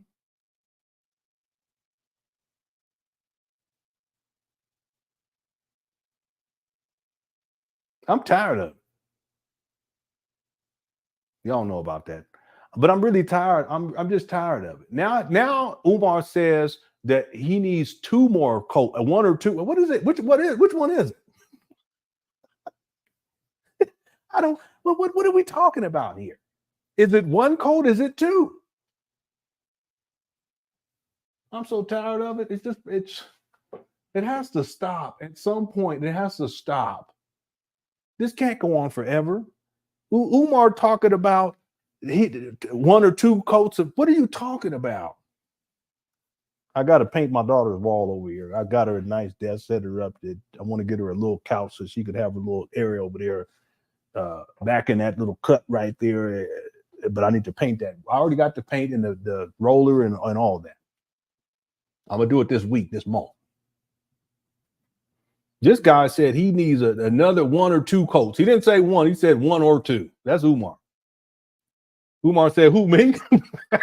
yeah. He said, how's the school going? Who you talking to? You talking to me? You talking to well, I can't remember what the anyone know what the African brother's name is? That poor guy. Umar didn't let him say nothing. Who you talking to? You talking to me about the school? What do you mean the school? Why are you bringing that up to me? That's Umar.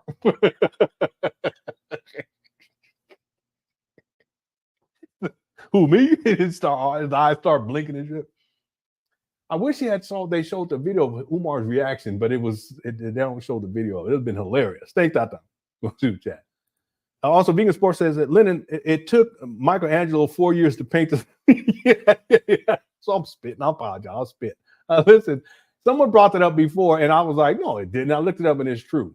So if it takes Michelangelo 4 years to paint the Sistine Chapel, why is it taking 5.5 years for Umar to paint these trap vandals? And here we are, 5.5 years later. Umar talking about, well, we got 1 or 2 more coats of paint. When is it going to end? It's always something. We need to do a show where we just go through all of the different hangups and excuses. First it was he didn't have enough money, and then his donors were trifling ass black people. He was going to say the N-word. That's what he wanted to say, but he didn't say it. Y'all remember that episode, that video. So first it was that he didn't have enough money. And then he started coming up with excuses about how you remember this. Vegan Sports, I don't know if he was around back then, but a lot of y'all remember this. He was talking about how different agencies were stopping him from getting buildings, and the Archdiocese of Chicago wouldn't, once they found out who he was, they wouldn't sell him the building in Chicago. Then the Archdiocese in, I think he said Mount Vernon, New York, they wouldn't sell it. So it's always something. And then finally he gets these trap vandals in Wilmington, Delaware that look like trash. Then they look like trash now. And then here comes more excuses. I can't get the blueprint. I can't find the blueprint. We have to have the blueprint so that we can figure out what type of renovation work needs to be done. But we got to have that first so they can come in and do the inspections so that we can find out. Y'all remember this? And it went for a long time. Then finally he gets some blueprints. He said he spent $20,000 or $25,000. He walk around the hood with a backpack on, talking. This goofy. I should pull that up. So then he starts with he got the blueprints. Now the contractors are taking too long, and it's always something with this guy. And then it's the HVAC. The HVAC saga went on for years, and now it's paint. Let me tell you men something. Let me just tell y'all something. And this is just for me too. because I need to knock this wall. It's just a wall. It's not big. It's not much bigger than this wall right here. It's a little bit bigger. Now it's about maybe it's about maybe half twice the size of what you guys see right here. But I need to do that for my daughter. I've been meaning to do it, but I've been busy. When something needs to get done, you get the shit done. Let me hip y'all to some game. See, it shouldn't take a man, a grown-ass man, 5.5 years to get to the point we said we need another coat or two of paint. That's crazy. That doesn't make and he's traveling all over the world. Mind you, he said his passport's been snatched or whatever. This guy, no, I think it's a scam. I think he probably collected deposits for going out there, because he's done this in the past, to go out there in Europe and then also go to Costa Rica. He probably already collected deposit, but then he's going to use the excuse. This guy's such an excuse maker. He's going to probably say something. Well, I couldn't get my passport. There's white supremacy, blah, blah, blah. But then he ain't going to give the deposit back. Watch. Now, maybe he'll figure out a way to, now that I said that, maybe he'll end up going. They probably didn't even revoke take away his passport. He probably is using that as an excuse so that he can get these people's money, like he's done so many times in the past, including scamming King Randall out of like $3,000, something to that effect. Anyway, it's always something with this guy. And now here we are with the paint day. As a man, if something needs to get done and you're able-bodied, you just get the shit done and then you move on to the next. That's it. But Umar doesn't do that. Even by himself 5.5 years ago, you guys mean to tell me as a grown-ass man that's able-bodied, he couldn't, after the last 5.5 years, he couldn't knock that shit out by himself? I could have did that by myself. It would have been a lot of work, yeah, but 5.5 years, it wouldn't take me no 5.5 years. If it took me 3 months, and I would live stream, and I'll be talking, run my mouth like Umar likes to do. You run my mouth while I'm painting, and people say, wow, this guy's, but you don't see any of that. I've never seen Umar with a hammer. I've never seen him with a tool belt. I've never seen him with drywall. I haven't seen nothing. It should never have taken him this long. And yet, Michelangelo, he painted the Sistine Chapel in 4 years, but Umar can't paint these trap bandos with just a color or two or three or four in 5.5 years. That's what I'm saying. He has no intention of opening up a school. It's just a long con. Umar Johnson, father, many of y'all waking up, but I shouldn't even say it now, because most of y'all know this by now. Thanks, Vegan Sports Bar. Dave F says, Kamala is pushing a policy that will subsidize painting for all academies.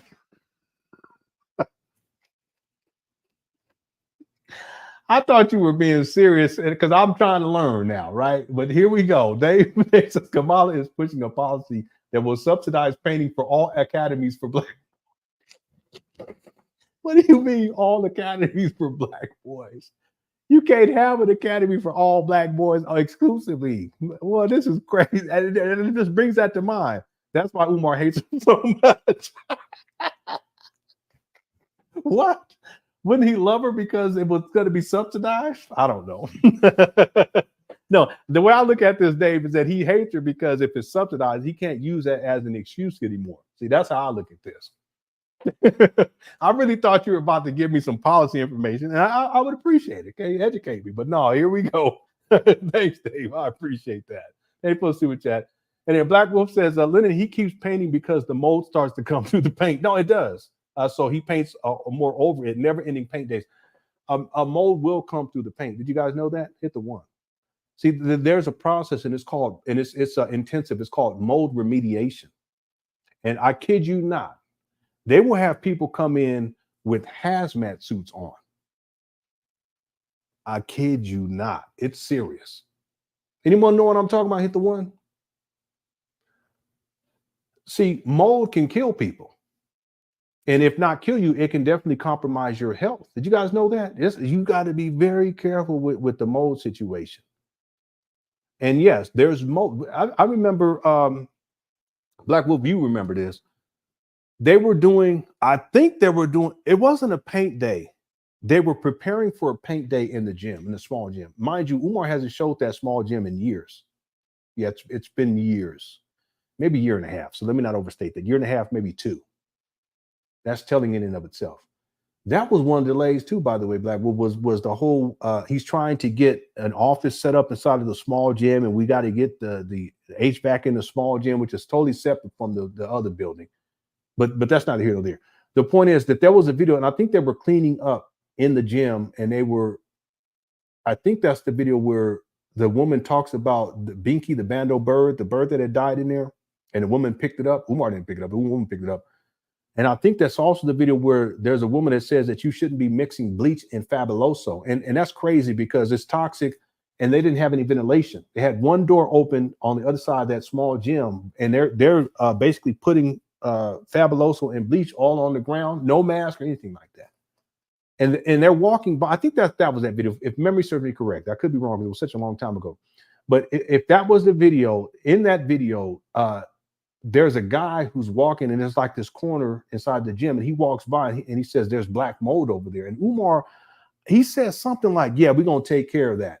Just like whatever, it's no big deal. Well, guess what? If you paint over, if mold remediation, because listen, if you see mold on the outside, you have to understand that even beneath the surface, there's a mold. There's a certain term for it. I can't remember what the term is for. Oftentimes, if you see mold on the outside of drywall, it's already permeate. It's coming from the inside of the drywall because that's where the wall. There may be a pipe, a broken pipe. So what you see is the after effect on the outside. Okay, if you guys think about that for a moment. If there's mold growing on the wall, there's possible that there's mold growing behind the wall. And what does Umar do? He just paints over it. And what happens if you paint over the mold? The mold is still behind the drywall, and it just grow right back. And I kid you not, when they do the mold remediation, they come in with the suits, with everything's covered and all that. They do not play. I've seen it. That's another example of the levels of incompetency. And the truth is that people shouldn't even be inside those buildings. Just on that basis alone. We're not even talking about the exposed ceiling and how there's insulation that's been exposed. A lot of that insulation stuff, it's toxic. A lot of it has carcinogens in it. You guys go and look at you can go to they still sell it. That you can go in to Home Depot and just go through the insulation area and go flip over the thing and go look what it says on there. They give these warnings, and it's not supposed to be exposed like that, not for an extended period of time. So you got mold, you got water damage, you got insulation exposed. Who knows what else is going to lead paint possibly? There's no telling. I mean, people shouldn't even be up in there in the first place. But the fact that he just paints over this stuff, that's crazy in and of itself. What they would normally do is they would have to go in and they take air samples to see what type of the spore count. And what they would do is that whatever has mold on it, they have to get that. If it's in drywall, they will cut that part of the drywall out. And then they would take another sample. And they go through this whole process. It's serious. Umar's not doing any of that stuff. You mean to tell me you're going to send your child to this trap bando? It's crazy. Why would you? Because mold can kill people. I don't mean to belabor this, but that's just goes to show you Umar don't care. If you think he cares about your kids, understand that he would be handling this stuff with professionals, and mold remediation team would have came in there years ago to handle that. Years ago.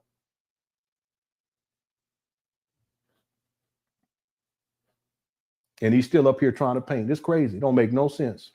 Makes no sense whatsoever. Thanks, Black Wolf, for a super chat. I mean to go off. KK says, why hasn't Umar gone to Boys and Girls Club to lecture to Black kids, set up workshops at community centers, hell, even set up a fundraising event?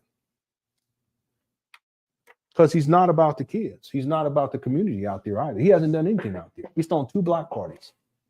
And that was really for him, because ultimately it was all supposed to lead into him getting married, the fake marriages. That's what all that shit was, because he wanted people to come out there to see him in this fake. That's why that was the last thing that they did. A lot of people were already left by that time. He's so goofy. He wanted to be Big Papa. Those paint day, the block parties that was just him trying to act like he's doing something for the community out there. But really, it was for him to gloat, to get attention, to make himself feel good about this school scam, and then ultimately it culminates into this fake marriages. Y'all remember this stuff? Hit the one. And he out there I can pull it up. And he out there dancing looking like he's a chef. It was chef outfit on. These poor ladies, I feel so bad for these women to this day. He had them in these outfits. I kid you not. It looked like some drapes from the Dollar Tree. I said, what kind of man? Don't do these women like this. One of them was, then the second wedding, the fake wedding, yeah, she was not happy. I could tell she was not happy. Had these poor women out there. That's what that was all about. He's not about the community out there, and he's not about helping anyone. He's about getting money out of people. And the block party extended the scam. You notice he ain't done it. See, the first block party, people like, yeah. Second block party, not as many people showed up, wasn't that? But then after that, he said, I ain't doing all this anymore. He ain't done one since. And the school's still not open. So the point is that, listen, you would think that after all these years that he would have done something with the Boys and Girls Club, and then that would be live streamed, and people would, no, he doesn't have it. Because see, what ended up happening was, it was Brother Ron, KK, back in the day that worked for the Boys Club that was all rah-rah and Umar and helping him out and keeping the keys and all this kind of stuff. He ended up getting fired from dealing with Umar. Ain't no telling what kind of crazy stuff was happening back then, too, that got him fired. Him messing with Umar. They ain't trying to deal with Umar. They probably seen the way he talked and the crazy stuff he said and all that stuff. No, they ain't trying to deal with Umar. He ain't doing nothing for the community out there. He ain't doing nothing for them kids. He ain't set up one workshop. He hasn't set up a sports league. He ain't done nothing. A backpack drive. There's a lot of poor people that live in that era. He didn't put together no Christmas gift drive or anything, because he asked for gifts, right, for Christmas. Is he trying to give back to? Let me tell you something. Take everybody, because someone that mentioned in a video I did recently, they had commented, and it's so true. Umar is not a giver. Umar is a taker. That's why he's always asking for things. But if you say, what did Umar give? I'm not talking about running his mouth and talking shit about everybody, because that's all he do. But if you ask Umar, and can't nobody give me no answer, what does Umar give? He runs his mouth, but that's nothing. It's inconsequential. What does he give? What has he done that's tangible? And the answer is nothing. That's why you don't see Umar doing lectures for the black boys and girls at the Boys and Girls Club. You don't see him doing any workshops or community events out there. You don't see him setting up any fundraising events for people who are in need out there, any of that stuff. Meanwhile, he's collected millions of dollars and there's still no school. So understand, Umar is it's not just greedy, but he's selfish. He's one of the most selfish people. And I haven't used that word much to describe him, but he's one of the most selfish people that I've ever seen in my life. And he feels so entitled. It's not just selfishness, it's the sense of entitlement. He doesn't think about anyone else. He doesn't care about anyone else. All he cares about is himself and his needs. And that's the truth. He's one of the most selfish people that I've ever seen. And it's not even close. He may be the most selfish person, because how can you take $2.7 million from black people and not deliver on what you promised, and then you still don't take care of your own kids? You you pay your child support in both. The level of selfishness there, that's crazy. I don't get it. When I go to work, I say to myself, this needs to be done for my children. I get out there and I do what I got to do.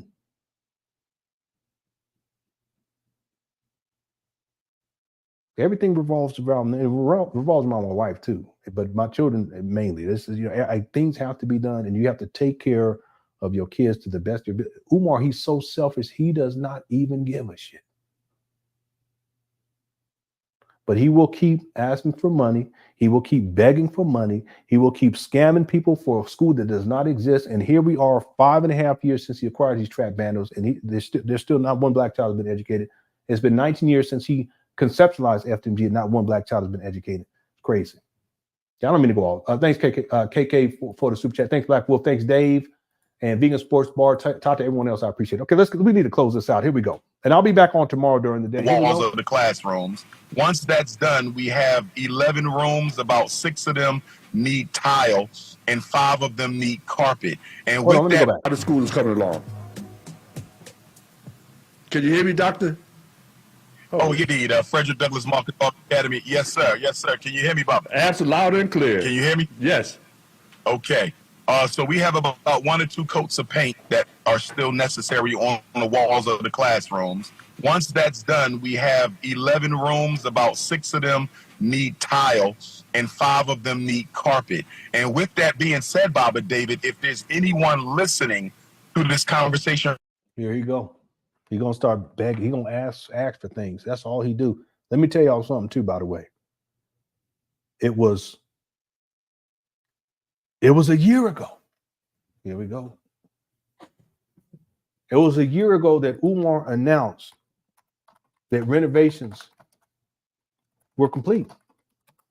Watch this. This is crazy. Here we are. See, this goes to show you he's a habitual liar. This was on. I have the video, but let me see. Hold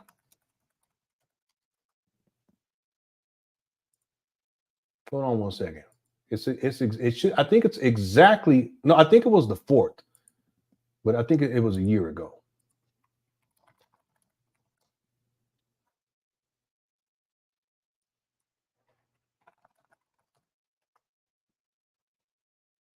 Nope, not quite a year. Almost. Let me see. August 12th. August 12th. So I'm off. I thought it was the 4th. It's the 12th. So in a week, it will be 1 year since Umar announced that renovations were complete. And then here we are. And I could pull it up, but for time's sake, I'm not going to pull it up. You guys can look up if you want to take the time. You can look up FDMG Academy process complete, all systems renovated. And yet here he is talking about how there's tile a year later, basically a year later. Okay, 11 months and 3 weeks later, Umar's talking about how he still needs paint that needs to be done, that there still needs to be tiles that need, etc. Okay, he's a habitual liar. He lied back then. He's that's all he do is lie. right now who either lays tile or carpet or knows someone who lays tile or carpet, please text my phone. I have had some brothers come by. By the way, the last Father David interview, Umar said that he needed a roofer. Why do you need a roofer if renovations are complete? Hit the one. And give me some estimates, but I'm looking for a better price because, we don't have a lot of money. So, I'm looking for somebody who will work with us a little bit and not just make it all about capitalism. But if you know of someone who can help us out, some of the rooms are really small too, Baba David. These are not all big rooms. Some of the rooms you can probably finish up in like 45 minutes. Some are small, some are big. So if anybody knows anyone who wants to make a couple dollars later. Wait, what did he say? This is wild.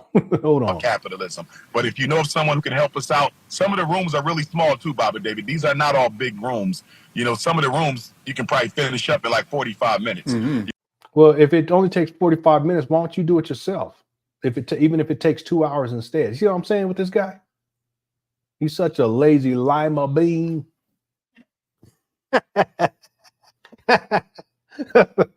My wife from the island, and she grew up in the island for a while. That's what she be saying. She don't say it to me though, right? Yeah. Am I a lazy lima bean? That's right. You work hard for the money. I sure do, and for that honey. Hey. On tonight, oh God. All right, let me stop. Let me stop being no diddy. All right. Where were we at? Okay. Anyway, here we go. Some are small, some are big. So if anybody knows anyone who wants to make a couple dollars laying tile or carpet, please text my phone 215-989-9858. Again, that's no, I'm not going to be showing that. Okay. I'm never going to show that again. Anybody don't know what I'll be talking about with the grass being cut? Frigilante. This chat room is the best. Frigilante. Says renovations are complete. They are in the state of completion. That is incomplete. Yeah, man. Basically, you're describing what's really going on here, okay? Renovations are complete. They are in the state of completion at this time. Well, this is funny. That is incomplete. Yeah, But Vigilante, he said, it was almost a year ago, he said the renovations were complete. He lies all the time. This is one thing I don't get. That if you're following someone who's a habitual liar, at some point you should figure out that they're a habitual liar, then you stop following them. You know what I mean? But people still believe this foolishness. It's in a state of completion. That's what Umar said. That's like what Umar said. I remember one time someone said, you know, are you on child support or something? Some question like that. He was like, I'm in the process. What does that mean? And the truth is that at that time, he had been in child support for what, about 15 years? He's such a liar. He should have just said, yeah, I've been on child support for 15 years. Okay. Yeah. Okay. Thanks, Vigilante. That's very well said, too, the way you phrase it. I appreciate that. Yeah. That's what the what did someone say? Yeah, I was tripping. That did, because she had on them shorts. But women, y'all, I don't know why y'all do that to us. So I think y'all do it on purpose, because you already know we're going, you know, we just start tweaking and shit. We can't help it. And y'all know it too. It's so unfair. It really is. It really is. Now, if I walk around with some little short shorts, my wife would have the same reaction. You know what I'm saying? Y'all mean? Trust me, I've tried it. Okay. Okay. Yeah. Yeah, you know, it happened. All right, here we go, because it's hot. You guys know it's so hot everywhere. That's why she had on them. Anyway, we must stay focused, family. Here we go. 215-989-9858. I'm even open, Baba David, to somebody showing me how to do the tile, you know, get me started, and I can just finish up. You know what I mean? Well, sir, maybe you should have did that from the beginning. It's been 5.5 years. What are you talking about? You a lazy lima bean. That's what the problem is. And what my wife says is, she says it with the island accents, because she know how to talk that patois. When they be talking that patois, I don't know what they be talking. I don't understand it. I'll be like, what?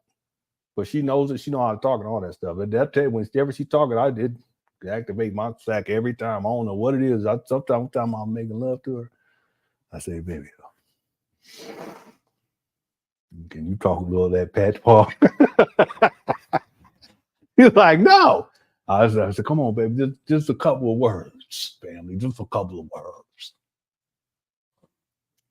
All right, let's get back to it, family. Even if they say I ain't got the time, Doc, but I'll get you started and show you how to lay the towel yourself, because it ain't that difficult, but I've never done it. Isn't that what it's called, patois? YouTube tutorial. If somebody just wants to come in and show. For good. That's right, for good. Isn't that what they call it, patois? Isn't that what it's called? Maybe I'm pronouncing it wrong. I don't know. She was raised in Jamaica for a while. She lived in Jamaica. She also lived in what is another one of them places out there? Belize and St. Croix. Isn't St. Croix in Jamaica though? I don't know. Anyway, she lived in Atlanta too for a while, which is basically Jamaica. Not just playing. Where were we? Yeah. Look, Father David been watching. Just go get a YouTube tutorial, Umar. Let's see what happens. Oh, okay.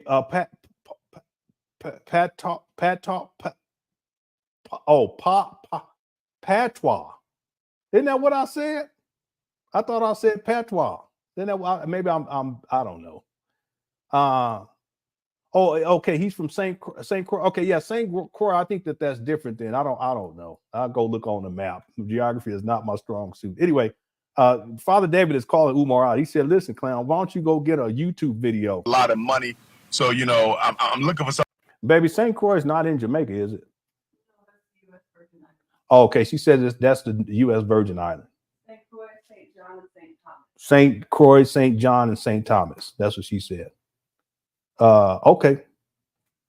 Somebody who will work with us a little bit and not just make it all about capitalism. But if you know of someone who can help us out, some of the rooms are really small too, Baba David. These are not all big rooms. You know, some of the rooms you can probably finish up in like 45 minutes. You know, some are small, some are big. So if anybody knows anyone who wants to make a couple dollars laying tile or carpet, please text my phone, 215-989-9858. Again, that's 215-989-9858. 9858. I'm even open, Baba David, to somebody showing me how to do the tile, you know, get me started, and I can just finish up. You know what I mean? Even if they say I ain't got the time, Doc, but I'll get you started and show you how to lay the tile yourself, because it ain't that difficult, but I've never done it before.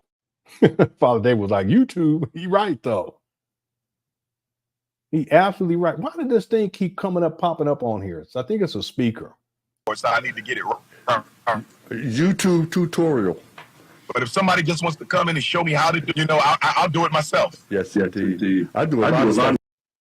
Listen, Father David is trolling the shit out of Umar. You hear this? I'm even open, Baba David, to somebody showing me how to do the tile, you know, get me. Umar, you're a grown man. Why does this guy always do this? Why can't you do stuff for yourself, man? You tell people, can you guys Google me a restaurant? You such a late. What is this?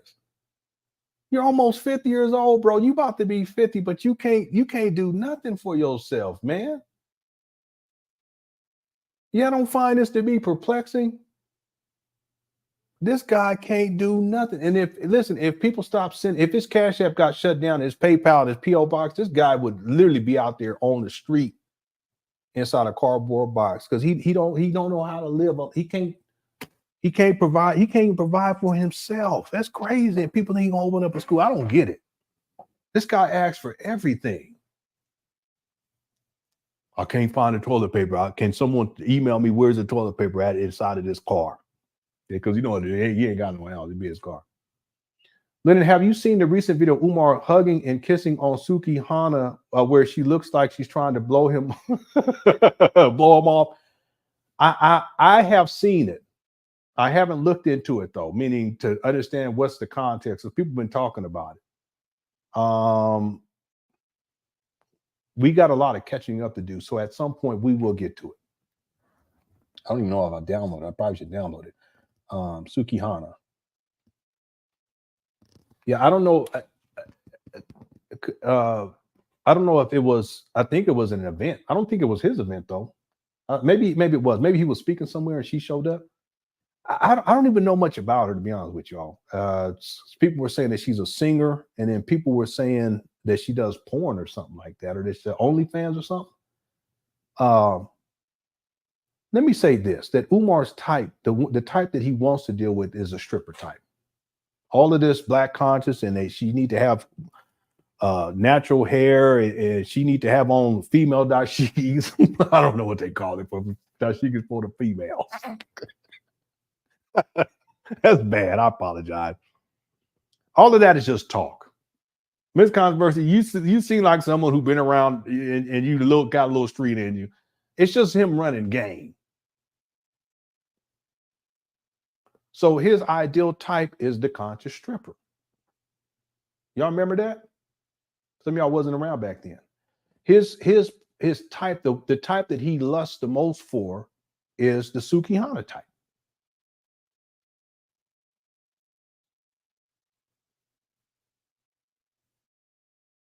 In essence, Umar's a trick. I'll put it in those terms. How about that? He's a trick. He's trick daddy number one, as we used to call it back then. He's trick daddy number one. But we'll get to it. I just wrote it down, and for sure we'll get to it. We won't get to it tomorrow because there's something else we want to take a look at. But hopefully this week we got a lot to get caught up on. Excuse me. I'm not surprised. I'm not surprised at all. See, with Umar, any opportunity that he can take in order to make himself appear to be better than what he is, he will take that opportunity. And that's why out of all the people, Umar is the ultimate clout chaser.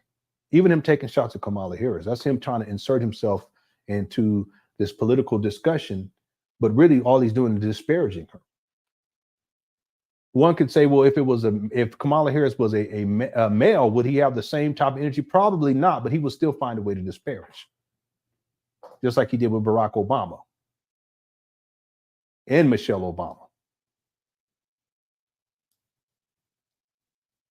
So he will take shots at people who are more successful than he is, but he will also try to associate himself with people that he perceives to be more successful than he is, or have more clout or more celebrity than he does, such as Suki Hana.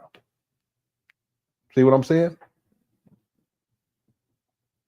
And then, of course, I'm sure that there's some sexual perversion in his mind associated with all of this because she does the porn stuff, the OnlyFans.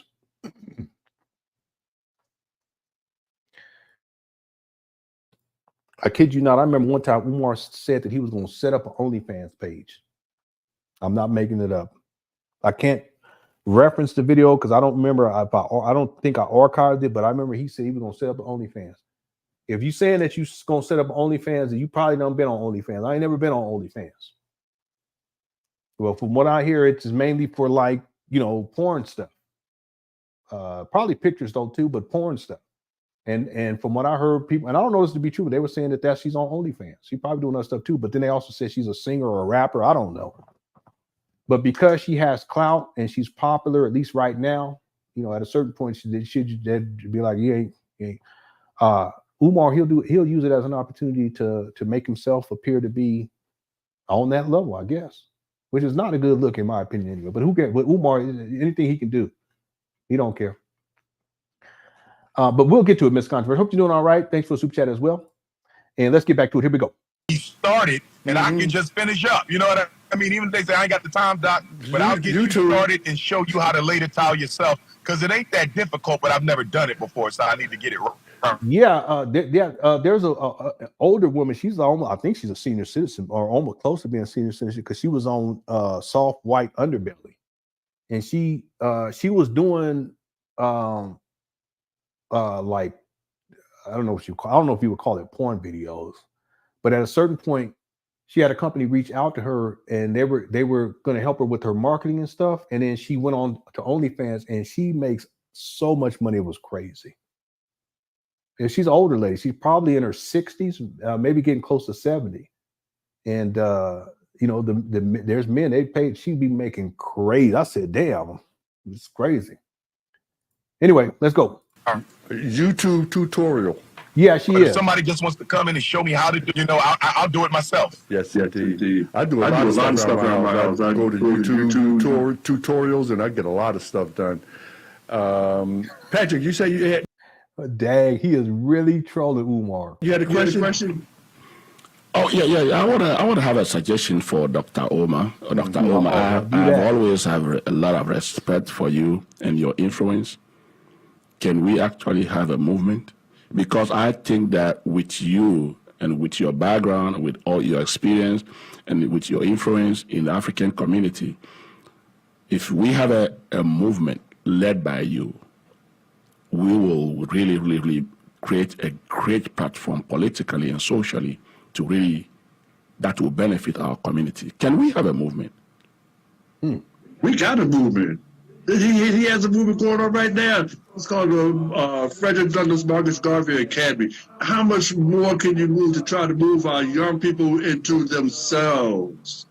See, this one, what he does, I say he raised consciousness. That's what he does. We have Phil. It's Phil calling in from Florida. Hey, Phil, how you doing today? Hey, Brother Dave, how you doing? Yeah, I'm good and wonderful. Good afternoon, Brother Omar. Omar, you guys. Appreciate you, Bob. Respect. Yes, he is. Yeah, listen, Omar. I got on the show yesterday, and I'm a part of David Bourne's crew with Health and Wellness, and I just want to just tell you that you brought up a very good point, because our propensity as Black people to be so emotional during this election, I feel like we're wasting time. And one thing Blacks don't do is that you mentioned, and I concur with you 100%, is take the emotion out, be still, try to understand the political system, and look at the economy of our people and make sure that these people are interested in our people. And if you realize that they're not interested with our people, we need to put energy into other areas. And I explained that today, the last time I called in, but I just want to thank you for your commitment, your understanding, your education, and your journey, which most Black people don't have a journey. They just very, very emotional, and they don't understand this political system that we're in, that it was never designed for us, but trying to fight through it and trying to make sure that they recognize us and uplift and that we uplift ourselves is really the task at hand. So I just want to thank you for the energy and your school and all the things you're doing, brother. Thank you so much, Phil. And you can all listen out for Phil Washington the 5th Sunday of every month Yeah, new rule. Yeah, name one.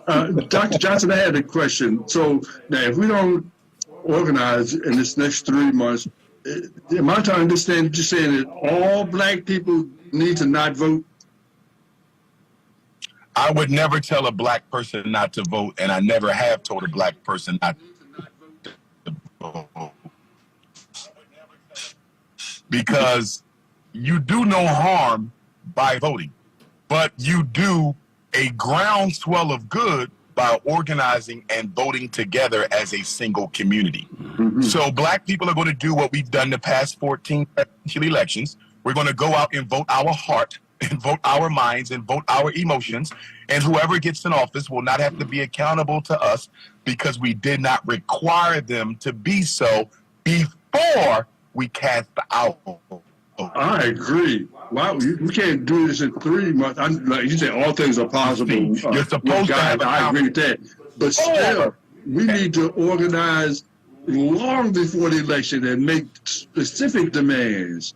And then I think we will be stronger. I absolutely agree. But here's the thing. The reason this is such a hot topic right now is President Biden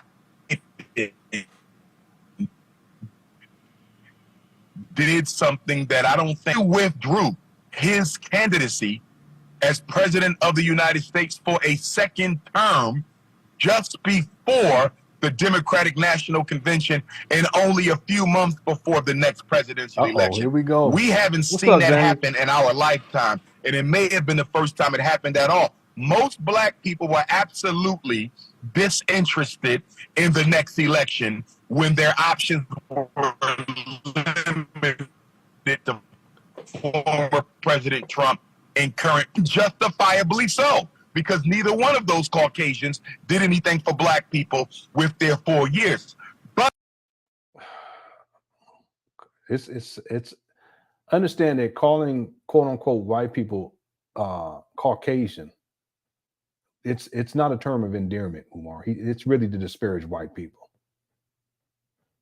when Kamala Harris decided to run, when Joe Biden gave her his blessing, when the Democratic National Committee said that she was likely to be their nominee, when black people and white people and so-called people of color raised millions of dollars for her overnight, black people were energized to once again get interested in the election because she's a woman and she's often misrepresented as a black woman. And so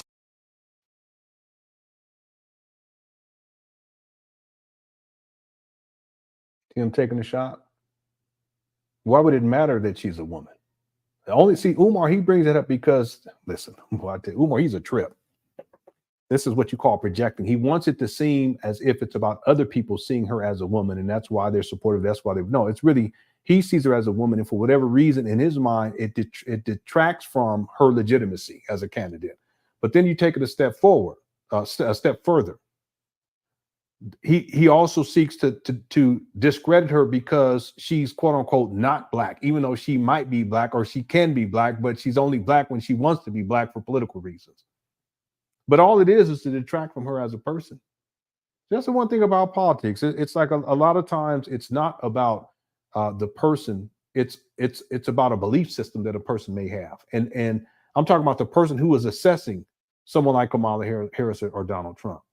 But for Umar, since he has such a lowly view about women and black women, he's going to take every single opportunity to take a shot at Kamala Harris. You know, and I'm not saying that Umar's a Republican, but I will say this, that the way that he's speaking of her as a quote unquote Democrat is not dissimilar compared to what I've heard certain Republicans say about her. Even though her being a woman shouldn't matter and her being black or not being black shouldn't matter either. That makes sense? That's why the whole political thing it can get very convoluted. It shouldn't be about a person's political party. It shouldn't be about their race. It shouldn't be about their gender or their sex. That shouldn't matter at all. And yet, time and time again, it's brought up. I said this. I don't know if this was during this live stream or if it was in part one of this, but this is the first time where I've seen, because this is the first time a woman is running for president, if memory serves me correctly, right? Because what's her name ran for vice president? No, wait, no, she did. No, Hillary Clinton did. This is the first time we would say a first time a so-called black woman ran for president. But the point that I want to make is that I don't remember seeing the types of memes that I've seen of Kamala Harris. I haven't seen those types of things about, let's say, men who are running for president. I haven't seen that. I don't even remember seeing that for Hillary Clinton, by the way. Am I right on that? Hold on one second. Because I remember they were debating, because they were showing Hillary Clinton debate. She ended up losing, but they showed her debating Donald Trump, and he was destroying her. Donald Trump didn't give a shit. He was so petty. Yeah, I got that right. Again, my memory. But I don't remember seeing those types of memes of Hillary Clinton either. See? I've seen some crazy stuff people posting online of Kamala Harris, where she's in like these sexually compromised positions. It'd be some other woman's body, but then they put her head on the body. I don't see if they don't do that to the men. Anyway, let's keep going. Here we go. So that's why black people are interested now, Baba, because all of this happened within the past 2 to 3 weeks. Okay. Black people would not be this excited about this election if it was still Trump or Biden. And the reason the Democrats went with Kamala Harris, and yeah, I've never heard of Victoria Woodhull. I'll look it up. Not a Democrat, because there's other qualified Democrats. They went with Kamala Harris because there were 10 million more women, regardless of race. There were 10 million more women. Yeah, so I'm sorry, the first woman to run for president, I stand corrected. Again, I appreciate the education. The first woman to run for president and the first female stockbroker on Wall Street, her name was Victoria Woodhull Martin. Okay. And she was associated with the women's suffrage movement, ran for president. She was born in 1838 and died in 1927. Okay.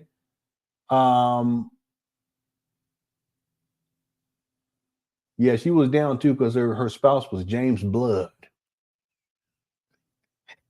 He was with the streets, family. He was with the streets. I'm just playing. All right.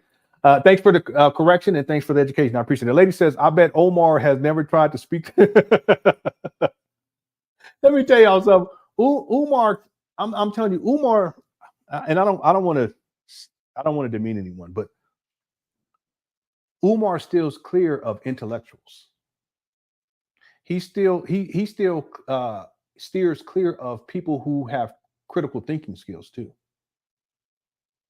See, it's easy to go on Father David's show. See, even though Father David is getting at him, and you can tell Umar's getting upset about it. It's the first time in all the Father David videos that we've watched, interviews of Umar that we've watched. It's the first time I've seen it get to this point.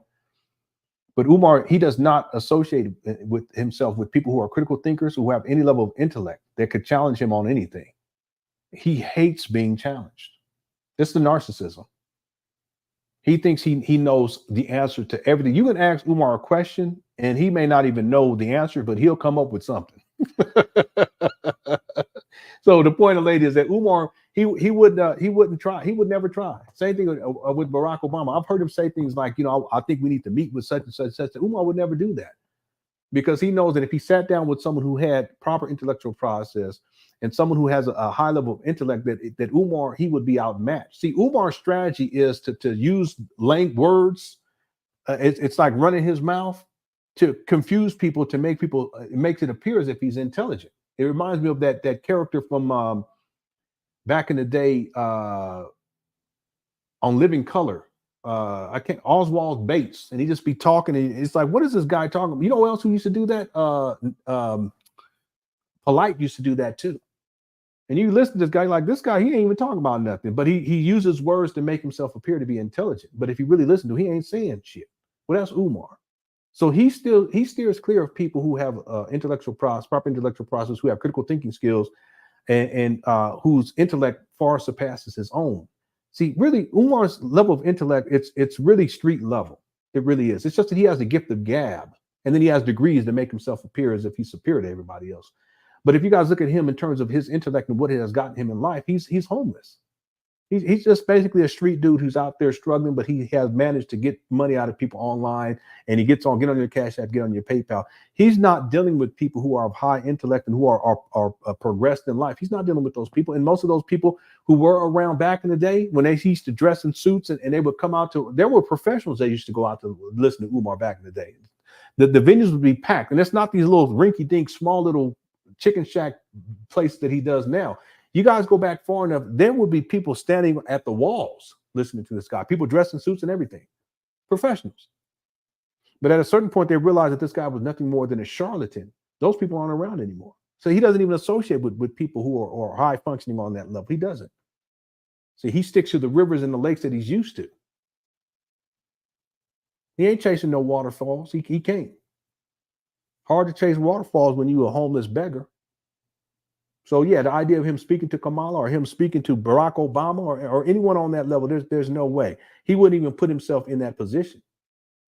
Hell, he wouldn't even put himself in the position to get up on here and have me ask him questions. He wouldn't do it. And I'm not necessarily intellectually gifted, but I do have some critical thinking skills. He would not get his ass up here and do that. I guarantee it.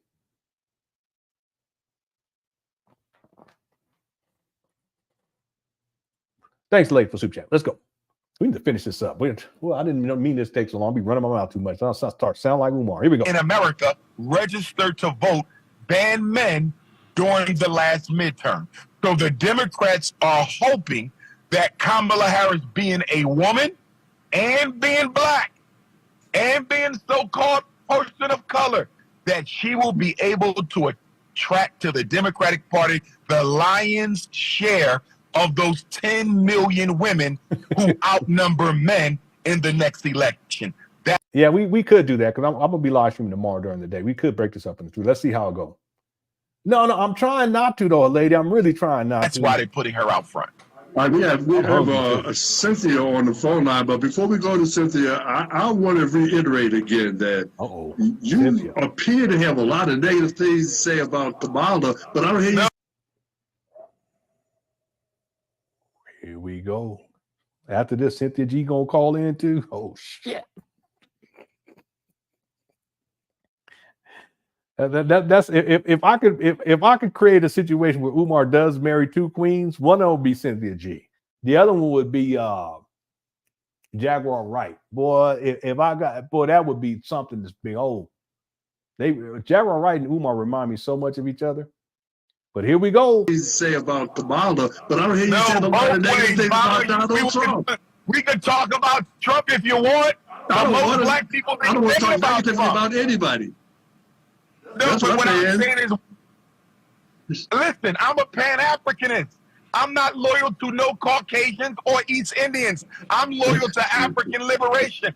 So if you want to talk about Trump, let's talk about Trump. But nobody. Yeah, but have you seen where they had Cynthia G and Umar, and they had this other transgender woman named Giselle, I think. They had them all. I think, yeah, that was that interview. They had them all on. I think it was on Fox Soul. Did you ever see that? If you ain't seen it, you need to check that out. That was something. That was crazy. Going to sit here and act like I'm a Trumper or a Trump loyalist. I'm not voting for him, and I just gave you two big reasons why. But I am not going to endorse this woman just because she claims to be black when it benefits her. Oh, okay. I'm you saw that was crazy. All right, let's talk to Cynthia on the phone. Hey, Ms. Controversy, we brought this up. We brought this up earlier today. He got an iPhone. Someone brought it up last week. No, not last week because I didn't live stream last week, but they brought it up the week before. They were saying it's an iPhone 13. I don't know how to tell. I really don't because I'm not in the phones. My phone is so old, it's slow. I need to get a new one. I've been saying it for like 3 months, 4 months. I should have gotten a new one maybe a year or 2 years ago, but I'm real frugal. You know, I've said it before. Everyone else got much better phones than I do, including the kids. But I need to get a better phone. But yeah, he people said that he has an iPhone 13 and he ain't got no job. That's crazy. How you gonna have an iPhone 13 and you ain't got no job? So who's paying for it? Well, the donors are paying for it. Y'all think he's opened up and sending this money for a school? That makes no sense whatsoever. For this guy to have, it just don't make no sense. To be honest with you, I don't really see why anyone would need a phone because it's basically it's like an i7 computer it's like an i9 computer. At my job, I work on an i9. But it's like an i7 computer, let's say i9 computer. Most people don't need that amount of processing power for what they're doing on a daily basis. Just like with the iPhone 13, most people don't need all those features. Most people don't. Most definitely Umar don't. That's the point that I'm getting at. But yet he has one with no job. Makes no sense. Okay, that money should be going towards opening up these trap banners of women. Today's Miss Controversial Super Chat. Here we go. Her identity. Good afternoon, says it. Well, good afternoon. Peace and blessings. It's about her not having nothing on the table to be. Dr. Omar. Yeah, I got an i7, but at my job I work on an i9. Yeah, and it's it still be giving me problems sometimes. But I'm like, yeah, I'm working on i9. I was so happy. Yeah, my next computer will probably be an i9. It's just they're too expensive. I think that the price has to come down to make it worthwhile. We have somebody on the phone. Bring it up. Yes, we have somebody on the phone, Dr. Omar. Yes. I'm almost forgetting what I wanted to ask. All right. She says she making spaghetti. I'm hungry myself. Yeah, he got an iPhone 13 OT. That's crazy. What's up, your kids? We'll see this. Thanks for tuning on in. Okay, we may break this up into a yo, funny in the chat room. We might break this up. Oh, you have an iPhone 14? Okay. We might break this up into a third show tomorrow. We'll finish up this stuff. Let's see how crazy it gets, though. I've been on here so long. Good afternoon, everybody. Good afternoon. Dr. Omar. You sound like you said spaghetti. Okay, we're going to go for 11 minutes. We won't finish this. We'll do part 3 tomorrow during the day, and then probably we'll do back-to-back Memphis. We'll get into this other video I've been wanting to get to with Umar. It's crazy. I heard you say that we need to listen to both Kamala and Trump. I don't want to listen to Trump no more. Okay, by the way, listen, I don't think you beat him in a debate. I never said that I would debate Umar. It's not necessary. What I would do is I would present him with the facts as it relates to FDMG. And if you don't think that his living style matters, it absolutely does matter. If you're homeless, you shouldn't be online for the last 19 years talking about you're going to open up a school for black boys and you've raised over $2.7 million and you ain't got shit to show for it. That's not a debate. Now, is that a relevant, is that a point of substance? Absolutely. That if you've raised $2.7 million and you're still collecting money for a school that does not exist, what that illustrates to me and with anyone who has any level of intellectual process or any critical thinking skills, that it's nothing more than a scam. This shit's been going on for 19 years. So it wouldn't be a debate. What it would be is me presenting the evidence and to see how he responds to the evidence. Another example is I would bring up the fact that he's been, and people say that it doesn't matter, but it absolutely does matter. Why is it that Umar doxed his baby mama's personal information? That's not a debate. What are we going to debate on? See, my main focus on Umar has been with FDMG. And see, the FDMG feeds into everything that he does. When he gets on these platforms to talk, he gets on these platforms to run his mouth so that he can get more money out of people. For what? Under the guise of opening up a school that goes towards his lifestyle. It's not a debate. It would be more like an interrogation. He would not be able to sustain himself. He would not be able to contain himself. He would not be able to answer the critical questions. That's what I'm saying here. There would be no debate. And I could pull up receipt after receipt to illustrate all of my points. And all of these points would be of substance. See, the truth of the matter is that you couldn't beat me in a debate. Let's be clear about this. Because of the fact that you're phrasing it in this way shows that you lack the intellectual process and the critical thinking skills to understand where I'm coming from. And you haven't realized the truth that Umar is nothing more than a scammer and a habitual liar. And a baby mama creator, and that he's homeless, et cetera, et cetera. All of those are points of substance because it speaks to character. See, the school scam speaks to character. Preying on single black mothers speaks to character. Him taking his phone like a pervert on an airplane and filming these women and filming their body parts, that's a point of substance. Him doing that to little girls is a point of substance. So sit down for a moment. Because the truth is that if you got up here and tried to debate me in terms of the legitimacy of Umar Johnson, you would not win. There's no way. And I can pull up the receipts to back it up.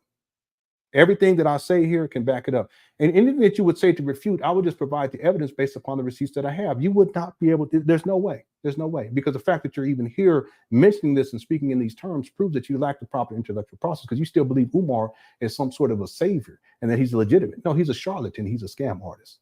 Hit the one. See, that's one thing I can say. And I'm not saying this to be braggadocious. I'm not saying this to be arrogant. But your average Umar Johnson follower knows less about Umar than I do. Substantial, and it's substantial. The levels of ignorance as to who Umar Johnson is and what he's about, you can't touch me on that. There's no way.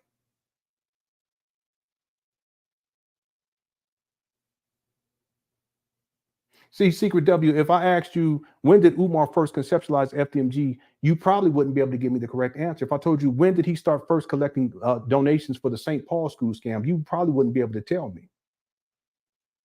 If I asked you, what would be your best estimate in terms of how much money Umar Johnson has raised as it relates to this FDMG school scam, you probably would not be able to tell me. If I asked you, how long has Umar been on child support, you probably would not be able to tell me. If I asked you, how much in tax liens does Umar Johnson currently owe to the IRS, you probably wouldn't be able to tell me.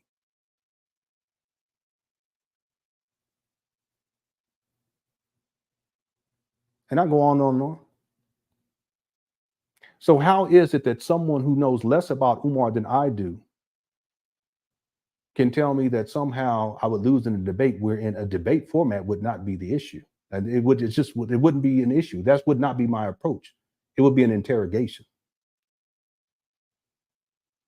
And Umar would not be able to stand on his 2 feet being interrogated by me.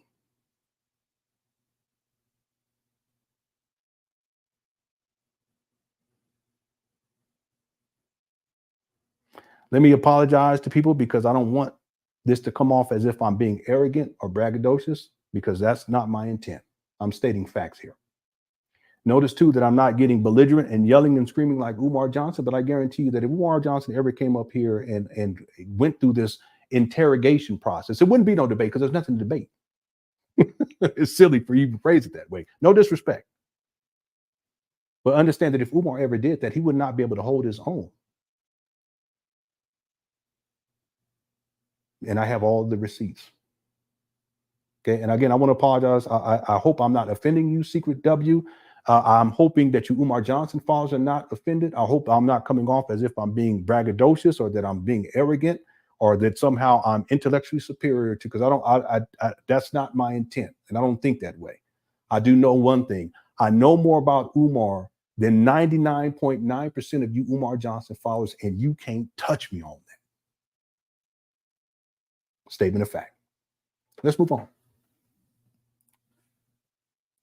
I don't want to hear anything he says. Emotion. Because I know who he is. We don't need to keep listening to him. Okay? We And why know should we what listen he's to her? trying to do. And we're listening to her. Why, my sister? What is going on here? Secret W has no picks, case. No, it's probably Umar. No, I'm just playing. I don't want to do that because it could be an Umar Johnson father. And the truth is that they're victims too. I try to be very compassionate towards them, and that's why I want to apologize if I've offended anybody. That's not my intent. There are people who have said that these Umar Johnson followers that they're stupid. Yeah, some of them may be, but some of them are just misguided. And they don't know enough about Umar at this point. So I try to be understanding. You guys know this. I've tried to be more understanding of Umar Johnson followers and more compassionate towards Umar Johnson followers than Umar Johnson is. How about that? So that's why I'm careful. I don't want to say that they're dumb or that they're idiots. Some of them may not necessarily be intellectually gifted. I get that, but there are Umar Johnson followers who are intellectual. They can think, but they may not necessarily have the critical thinking skills needed to be able to determine or ascertain that the truth about Umar, that he's nothing more than a charlatan and a scam artist, amongst other things, nefarious things. I would also propose that some of these individuals, that they may know the truth, but it's like they're in a state of denial. It's called cognitive dissonance. They know it, and some of them, they like to hear his talking points. But if you really listen to Umar carefully, his talking points, it's all about disparaging other people. And he does that to make himself feel better about himself because he's in a lowly place. He has been for over a decade now. It's actually been quite a few decades. It's been 2 decades now. It's been in a lowly place. It may even go back past that. See, that's the other thing that Umar Johnson followers, if I ask you, okay, well, what happened with the UNIA situation back in 2005? You can't tell me. That's a vital component to all of this. When we talk about Umar Johnson and the school scam, it's a central element to all of this is to understand what took place in the UNIA. And I just don't go based off of the UNIA letter, which I think is very important. It was written by Umar himself, but I actually talked to people behind the scenes who were there, present, firsthand accounts about what was taking place back then. And they asked me a long time ago, don't mention my name, and they're credible sources. There's one person in particular, you can't get a better source than this guy. But Umar Johnson follows a lot of y'all just don't know. So I try to be understanding, and I try to be compassionate, and I don't want to demean you because Umar demeans you enough. Okay? All right, thanks, Mr. He said scary self. You sound like me back in the day. So Ms. Gonfrey says, off topic, Lenon, but I want to know if the super queens like my gray hairs. If so, they can raise their hands and I'll tell them where their resumes go. Okay. All right, you super queens in the chat room. If you like, let's just make it general, Miss Converse, because you tripping now. Let's make it general. If you like men who have a little gray in their beard, hit the 1. Okay. If it's not your thing, hit the 2. Okay, we'll do that. All right. Thanks for the super chat, Miss Controversy. I appreciate it. All right, let's get back to it. Here we go. We're going to go. We're already at the 3-hour mark. We're going to do 1 more minute. Let's do 5 more minutes. We're going to be done for today. We'll come back with part 3 tomorrow. You're listening to Kamala Harris. Why? I understand you don't want to listen to Trump. Why should we listen to her? Yeah, here we go. Yeah, let's get through this call, and then we'll come back tomorrow for the last part. Yeah, so yeah, there's a lot of sisters up in here. They like the one. Yeah, that's cool. That made me feel good. All right. Lizzie Brown got a picture of Lizzie Brown. You related to Umar because Umar said he's a descendant of Pharaoh Ramses one time. I said, really? Okay, here we go. Forgetting what I wanted to ask. Oh, she said forgetting. I've been on here so long. Good afternoon, everybody. Good afternoon. Dr. Omar, I heard you say that. Dang, Umar, look at this. Watch this. Good afternoon, everybody. Good afternoon. Look at Umar. Look at Umar's face. Damn, this guy. Dr. Omar, I heard you say that we need to listen to both Kamala and Trump. I don't want to listen to Trump no more. I don't want to hear anything he says because I know who he is. We don't need to keep see Umar interrupting. Listening to him. Okay, we and why should we listen to her? And we're listening to her. Why, my sister? We're listening to Kamala Harris. Yeah, see, this reminds me of the Lord Jamar interview. Harris, why? I understand you don't want to listen to Trump. Why should we listen to her? No, you won't let me finish. See this guy. See? That's what I'm saying. It wouldn't be a debate. It would be an interrogation. Answer the question. Why should we listen? Yeah, I know. His lip just ashy. I said, man, this guy, the chapstick was defeated. That chapstick, they took that chapstick out of chapstick, ran his way and said, oh, no, I can't. Don't let me. I want to finish. I need no more information about Trump. Anyone that wants to uphold him and vote for him, they're foolish. Kamala Harris, I'm choosing her because of some positive things she has done. Now, it's not 100%. Like what? It's not 100%. Like what? A few things. I mean, I'm not here on the phone to do that. But what has she done for black me? I got to listen to Trump. People, you said she's done some things. Calm down, man. Damn, relax. Let the woman talk. Maybe she can't come up with the things. I don't know. We're almost done. So we're at 912 votes. Let's try to get to 1,000. Okay, I think we can do it. We still got about 650 people here. We're almost done. The question for the Cookie Crush chat during this live stream is, will you be voting in this year's presidential elections? 51% say yes, 31% say no, and 18% say that they're undecided. Okay, we had 915 votes. Let's see if we can get some more in before we close out here. If you haven't voted, go ahead and do it if you would like. Okay, again, thank everyone for tuning on in as we start to wind this down. I want to thank all the mods. Also, thanks everyone who sent in super chats. If you sent in cash apps or PayPal, thank you for that as well. Always appreciate the support. Here we go. You ain't gave me an answer yet. I apologize, Senator. He's coming kind of hard on you, and I think you seem to be so negative towards. Yeah, see, now I see where the real beef is coming from. Okay, so let me give a shout out to Father David, because really what he's doing, he's trying to protect his audience. And I have to say this, that I think he's also just standing up as a man, because Umar's tone towards this woman is really belligerent and disrespectful and aggressive. And I think Father David is trying to step up to kind of shield her from that. And that's what he's doing here. Maybe this is where it's not just about the argument about Trump and Kamala Harris. I also think that this has a lot to do with it. Umar tends to be overly aggressive towards women, in particular Black women, and he tries to shout y'all down and demean you to put you in your quote unquote place. Okay, that's how he sees it, not how I see it. So for a woman to get up there and start to question him, men, he'll go off too. But when a woman, I've talked about this in the past. I've said this, that when a woman, questions Umar, he loses it, and he tries to put himself in the authoritative position and put her in a subservient position, and he does that by over talking and yelling, and then making her. He said things like emotionalism, that type of thing, to demean and disrespect her. And I think Father David is stepping up to the plate right here to kind of dissuade Umar from doing that and protecting this woman. So shout out to Father David right here.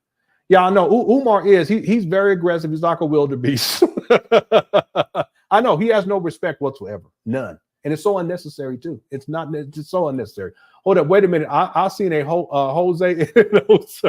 What Jose said that he supports the graybeards. He said, "No, sir." Okay, all right. And your kids will see this. Says, thanks, Lenon, for not going ham, keeping your composure, and not spitting on my screen like Umar. You guys know I've always been compassionate towards Umar Johnson followers. I always have been, including the ones that have attacked me online and offline. You know, there's been a couple of times where I slipped up, and I regret that, but that is what it is. Okay, no one's perfect. But for the most part, overwhelmingly, I've always tried to have a level of patience. And when they come on, and I don't think they come on like they used to, but when they come on to the Cookie Crush chat, and I address them, if I see something, sometimes I don't see it until after. Like I watch the live stream and I watch the chat room, but most of the time I don't see it because I'm doing the show and I'm doing my thing. But when I do see it, if I feel like it's something that I should address, I'll address it. But you notice I don't start yelling and screaming and calling you Umar Johnson followers out your name. And I don't do that. Umar Johnson does that to you all the time. I'm not going to do that to you all. I don't even know you, but I have respect for you as a human being. See, you may support Umar, but that doesn't give me a right. And really, I wouldn't do it to anyone anyway, to disparage and disrespect you, period. Whether you're Umar Johnson follower or not. I just wouldn't. That's just not how I don't live my life that way. Now, if someone did something to my kid and I had to set it off, I would. Or they did something to my kids or to my wife and I have to say, okay, I'll do that. But I'm not going to disparage you, Umar Johnson followers, simply because you follow Umar Johnson. It's just not necessary. So I try to keep my composure and be respectful, and I'll try not to spit all over the place. I try my best. Okay, thanks for the super chat. Okay, let's finish this up. We're going to finish this live stream with this particular call. I don't know where it's going to go from here, but we'll see. And then we'll be back tomorrow to finish up this particular video where Umar is being interviewed. It's not even an interview. It's like a rant session with Father David. We'll finish this up in total tomorrow. So there'll be a part 3. Here we go. I apologize, Cynthia. He coming kind of hard on you, but and I think you seem to be so negative towards Kamala, but you sweet. You're trying to be sweet to Donald Trump. I don't understand that. It seems like you're being anti-black. Dang. I'm being anti-black by not voting for a woman who's anti-black. Please explain that to me. I don't know how you can say that she's anti-black by not voting for a woman who's anti-black. Please I don't know. I ain't seen her being anti-black. Why? How is she anti-black though, Dr. Umar? Because she sat in an interview. It's all over YouTube. I'll send you the clip. Where she was asked what was she going to do for black people when she got elected. They all say that. Every mayor we've had in Philadelphia said the same thing. I'm not the mayor of black Philadelphia. That's right. That's right. I don't get it. Look, Father David, listen, man, if you want to come on, if you got that level of courage, you're welcome, sir. You're welcome to come on the show, sir.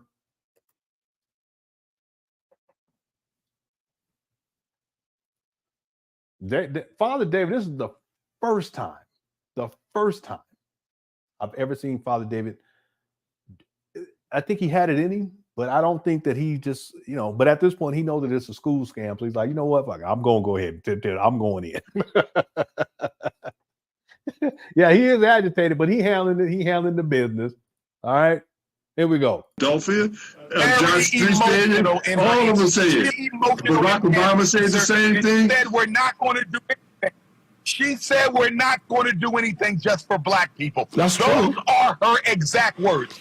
But her exact. Yeah, but you can't do things just for black people as a politician. You can't. Come on, that don't make no sense, Umar. What kind of world is he living in? Like people just gonna get up. I'm only going to do the good things for black. No, you can't do that. Strangely, Lenon, I agree with Umar on this one. So you agree with Umar? What part do you agree with Umar? The lady's asking him. Well, I guess it's all over the place at this point. Just go ahead and type inside the chat room. What is it that you agree with Umar on? Okay, here we go. Words, I am quoting her. We are not going to do anything just for black people. So it looks like. Okay, by the way, that doesn't mean that she's not going to do things that will benefit black people. She's saying that she can't, and really she can't. You can't get up there on your platform and say, I'm only going to do this for black people. You can't do that.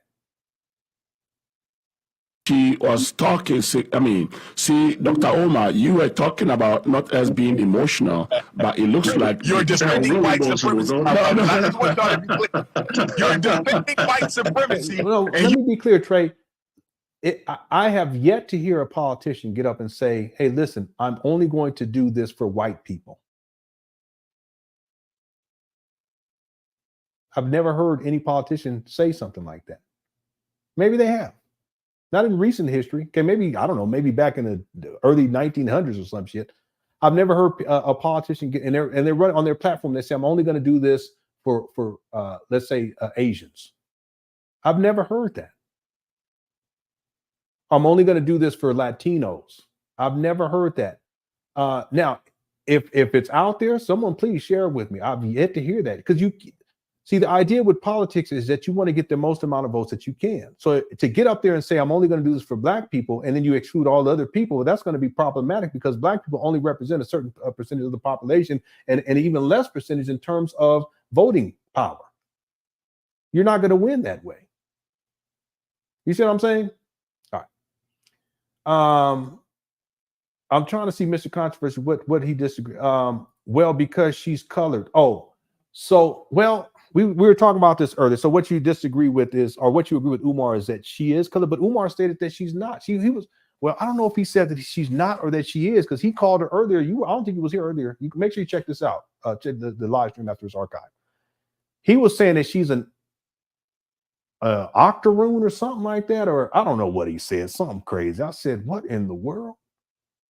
But on one hand, he points that out, but then on the other hand, he says that she's black. But which one is it? And then the other thing is, why does it matter in the first place?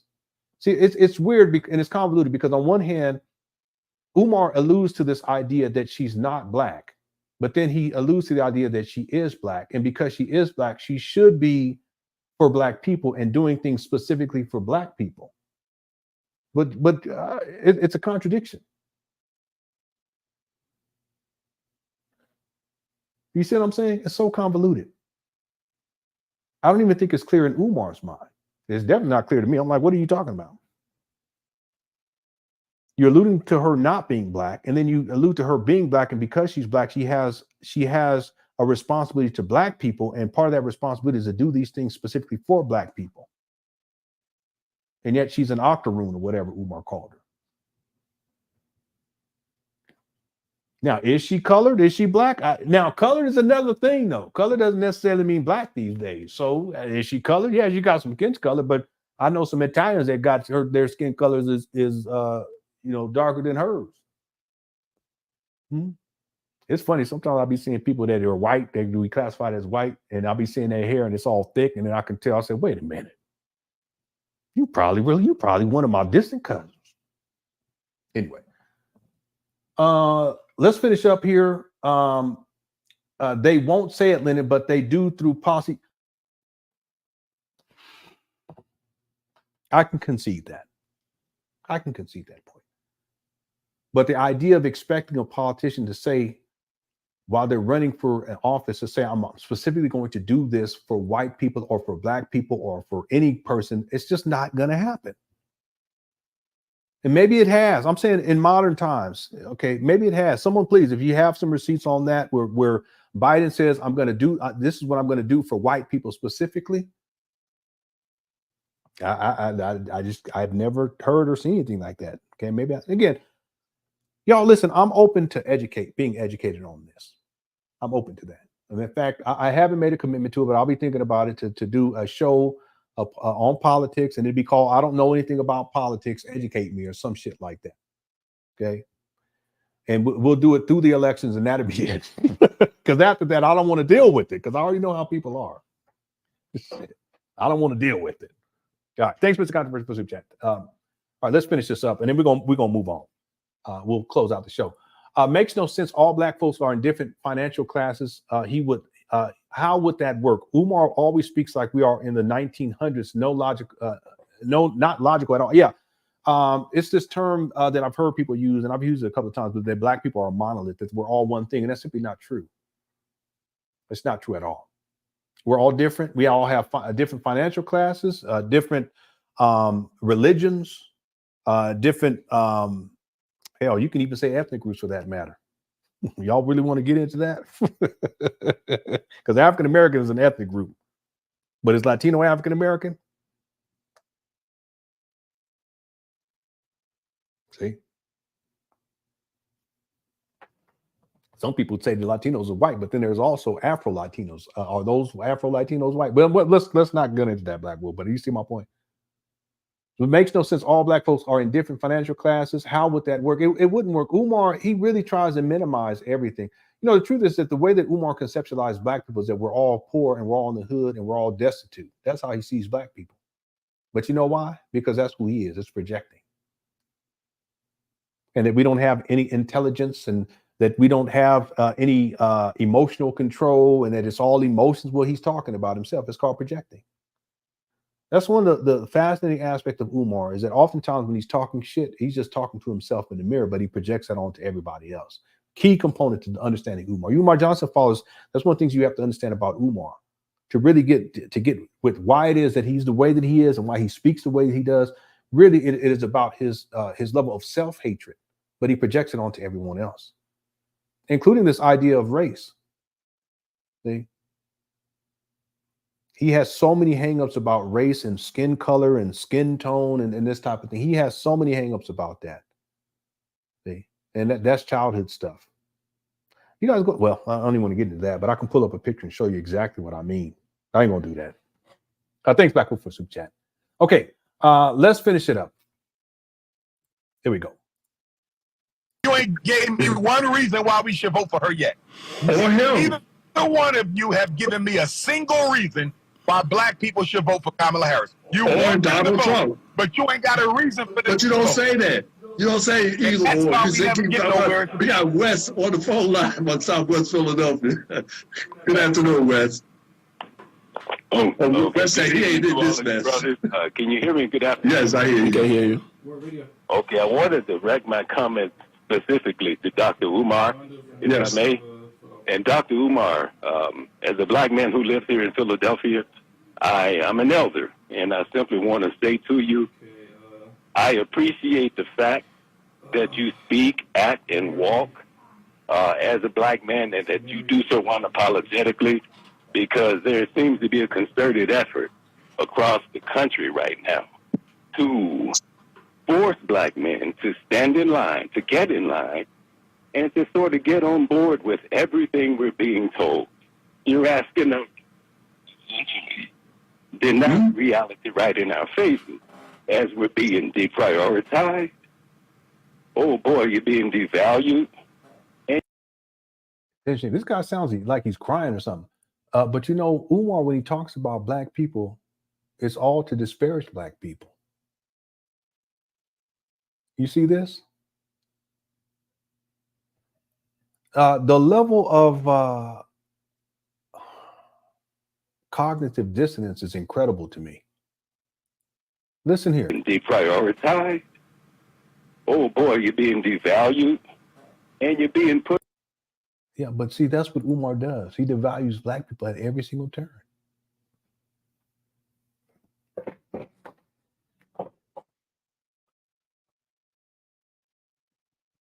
I don't see why people don't see it. Black people, why don't you see that? All Umar do is talk shit about black people and devalue black people.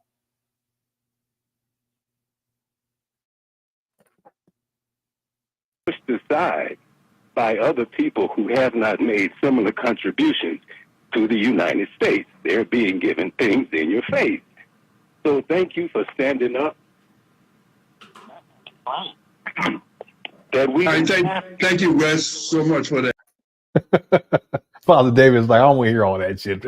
We moving on, sir. We got somebody else on the phone line. Thank you.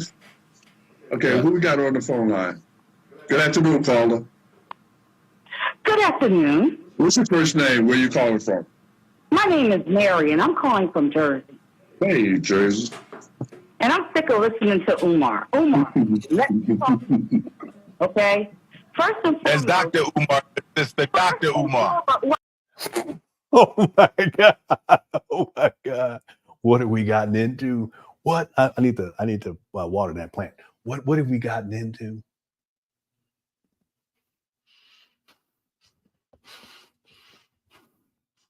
Hulkamania. What in the world? Then act like a doctor and stop criticizing everybody. Bottom line, people who Emotions.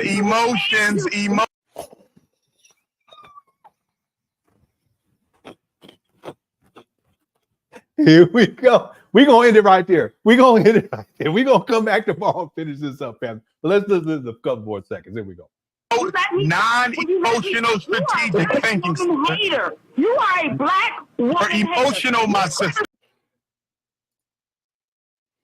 She telling the truth, y'all. She said you a black woman hater, and she's absolutely right. I've been telling y'all. It's the one. She sure did, Jonathan. She ain't playing, and she ain't gonna back down either. I can tell. See, that's them kind of women, boy. They don't back down off of nothing. It'd be great to make love to them, though. That's them kind of women like that. Love to make love to them. Because all that, you know what I'm saying? And then yeah, I'm gonna make some sweet love. I'm just playing. Let's get back to it, shall we? Here we go. We can't win being emotional. Dude, you criticize everybody. I ain't never seen you do anything for black people. Hey, we're not going to attack our guests either. Calm down, my beautiful African. All right, caller from New Jersey. We got your point. Thank you so much. Oh, damn. Why they cut her off? Why they cut the woman off? Yeah, Umar started snarling.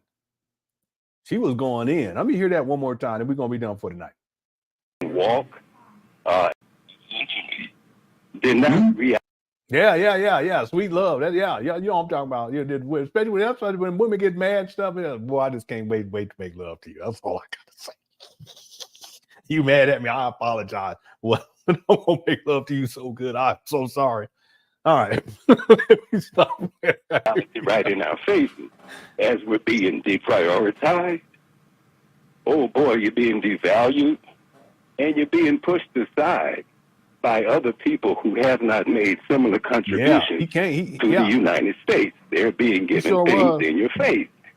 So thank you for standing up. She showed me. We used to say blow up. Thank you, Wes, so much for that. We got somebody else on the phone line. Thank you. Okay, who we got on the phone line? Good afternoon, caller. Good afternoon. What's your first name? Where you calling from? My name is Mary, and I'm calling from Jersey. Hey, Jersey. And I'm sick of listening to Umar. Umar, let me talk.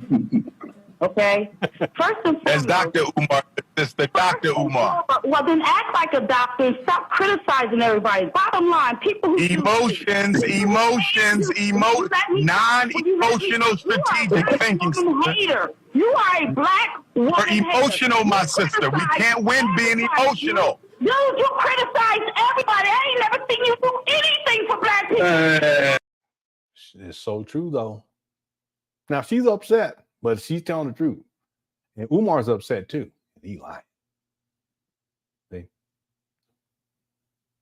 She's telling the truth, though. And we're not going to attack our guests either. Calm down, my beautiful African citizen.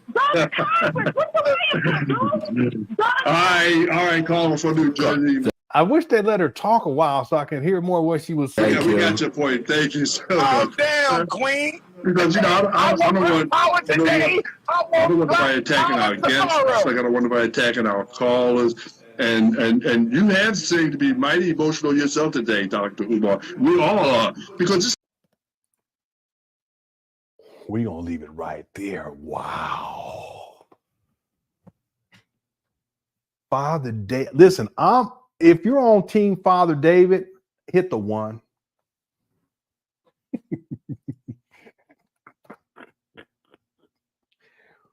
If you're on Team Father David, hit the 1, family. While we close out, thank y'all so much for tuning on in. This has been a doozy. I can't believe I'm. Listen, at Avis, I can't believe it. I'm shocked that Father David went. What? I did not expect this, and I don't know where it goes from here.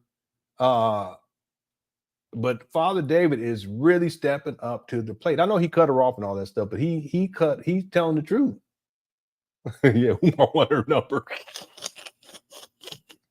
Yeah, Queen, if you consider that 5, what is it, 80, whatever, 503, whatever he says. I don't know. Yeah, I'm on Father David. I'm on Team Father David. Black Wolf says, no. Big up New Jersey, though. Yeah, shout out to New Jersey. She wasn't playing no game. She came on with the fire, and Umar couldn't handle it. he said it's darker, Umar. All right, Father David, if you happen to see this show and you want to come on and talk, because Umar ain't coming on your show again. You best believe that as we close out. He ain't coming on your show again because Umar does not like to be questioned, and he doesn't like to feel as if people are criticizing him, but he will criticize the shit out of everyone. He doesn't take well to criticisms, but you know, the truth is that what he needs is to be criticized so that it ultimately clicks in his mind that he needs to make some changes in his life. That's what Umar needs. Umar, what you need to do is stop being a professional shit talker and go on these platforms talking shit about black people or people who are perceived to be black, like Kamala Harris. Whether she's black or not, don't make me no difference. But see, that's what you need to stop doing, because what you've turned into is a circus. And I've seen this with other people too, because I've been around long enough. And they get older and they just all they do is talk shit. Everything is negative about everything. I can call some names of people who were either elders and they passed on, rest in peace, or who are considered to be elders today. And what they're brought on to these platforms for is to talk shit about other black people. And Umar, you've turned into one of those people. And it's sad because it doesn't push forward the mission that you promised. What you promised black people was that you were going to open up a school on September 11, 2013. You said it was going to open in 2013. And for you to have the nerve to get on these platforms and talk all this shit about all these other black people who are far more successful than you and far more accomplished than you are in your life, and you'll never get there. You're almost 50. The audacity, but it goes to show where you're at in terms of your mentality. Your mentality is to disrespect and demean and demoralize black people because it makes you feel better about your situation right now in your life. And it's been horrible for the last 20 years, and it's not going to get any better. You're homeless. You're live streaming inside a rental car, bro. You don't have a wife. You don't have kids that you deal with every single day. You don't have a job. You don't even have a career with 6 degrees.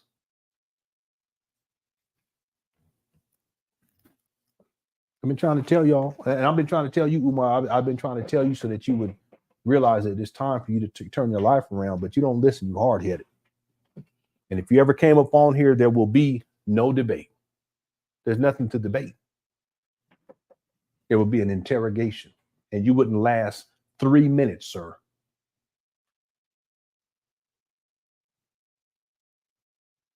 Because a scammer is a scammer. And FDMG is nothing more than a scam. FDMG is not coming.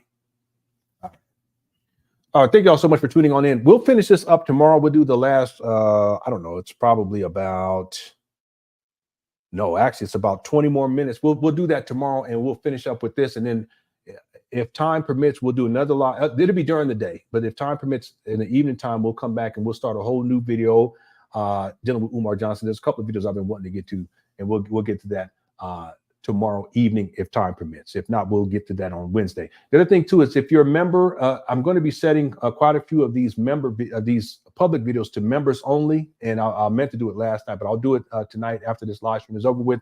If you would like to become a member, there's a join button listed down below for these videos, and it's well worth it because we have an archive of Umar Johnson videos there, but I also do other topics. I do live streams for members too from time to time. And so I just want to encourage people that if you're interested in becoming a member, there's a join button for these videos. I want to thank everyone who sent in super chats. If you sent in cash apps, thank you so very much. Also, if you sent in any PayPal, thank you so much. I always appreciate the support. The other thing is I'll be thinking about it, doing a show on politics, and it'll be called something like, I don't know anything about politics, please educate me, something like that. And then I'll probably have guests to come on to talk politics who know what they're talking about. And then I'll give my perspective on things too. And if I do decide to do that show, it'll run through the presidential elections. And shortly after that, that'll be it. Okay, because I already know how people are when it comes to politics. Thank you all again for tuning on in. Also, I know there are people who send me emails. I saw some from Information Man already dealing with Biden, where he was saying things about the racial jungle. So we'll get to that. And then also about desegregation, calling it something, dealing with racial jungle or something to that effect. We'll get to that too at some point. By the way, let me give the final tally for the poll that we put up.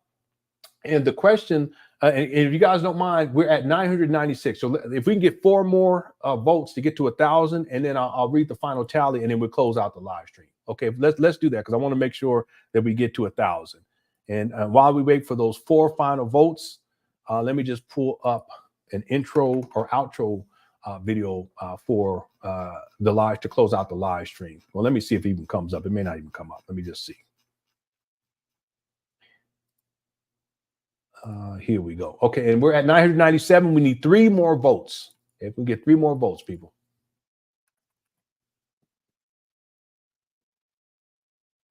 And then let's do, which intro should we do? I guess we can do this one. Yeah, we'll do this one.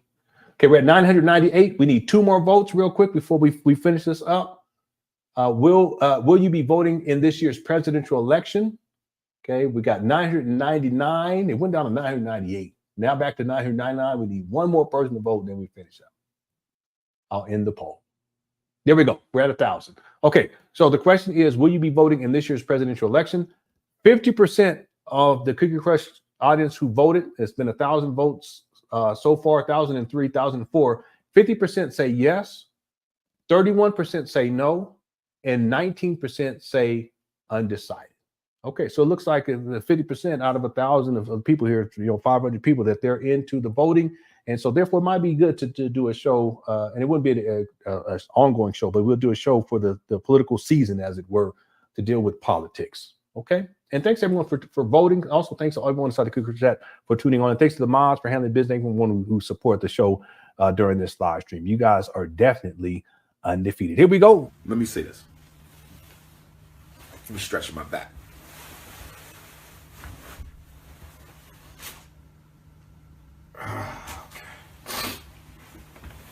I'm sitting straight up, tall brother. Sometimes we got the lower back issues.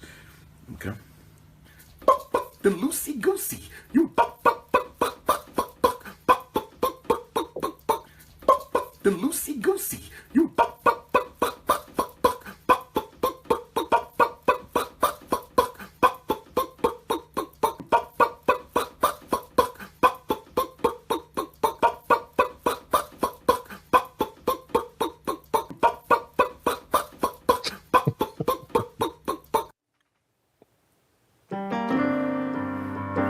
All right, thank y'all so much for tuning on in. Loosey Goosey's in the house.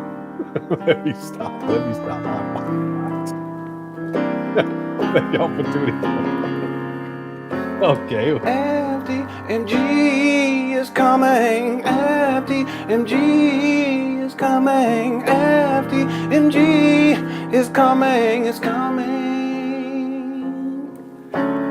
FDMG is coming. FDMG is coming. FDMG is coming. It's coming.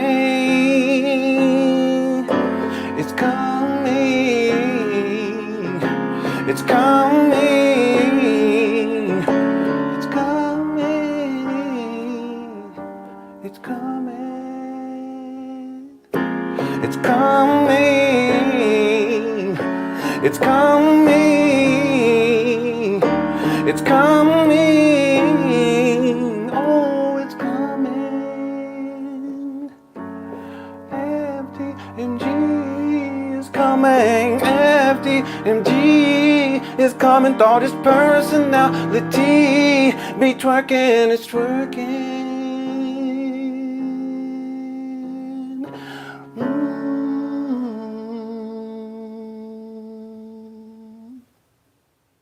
All right. Yeah, I remember Foghorn. Yeah, I remember him. Yeah, thank you all so much for tuning on in. Hope you all enjoyed the show. Please enjoy the rest of the evening. Jimmy Jamboree. Please enjoy the rest of the evening, and I'll be back with another live stream tomorrow during the day, and hopefully another one in the evening time. Thank you all again for tuning on in. Clicker Chat is undefeated. Love you all, and I'll talk to y'all soon. Take care. Peace.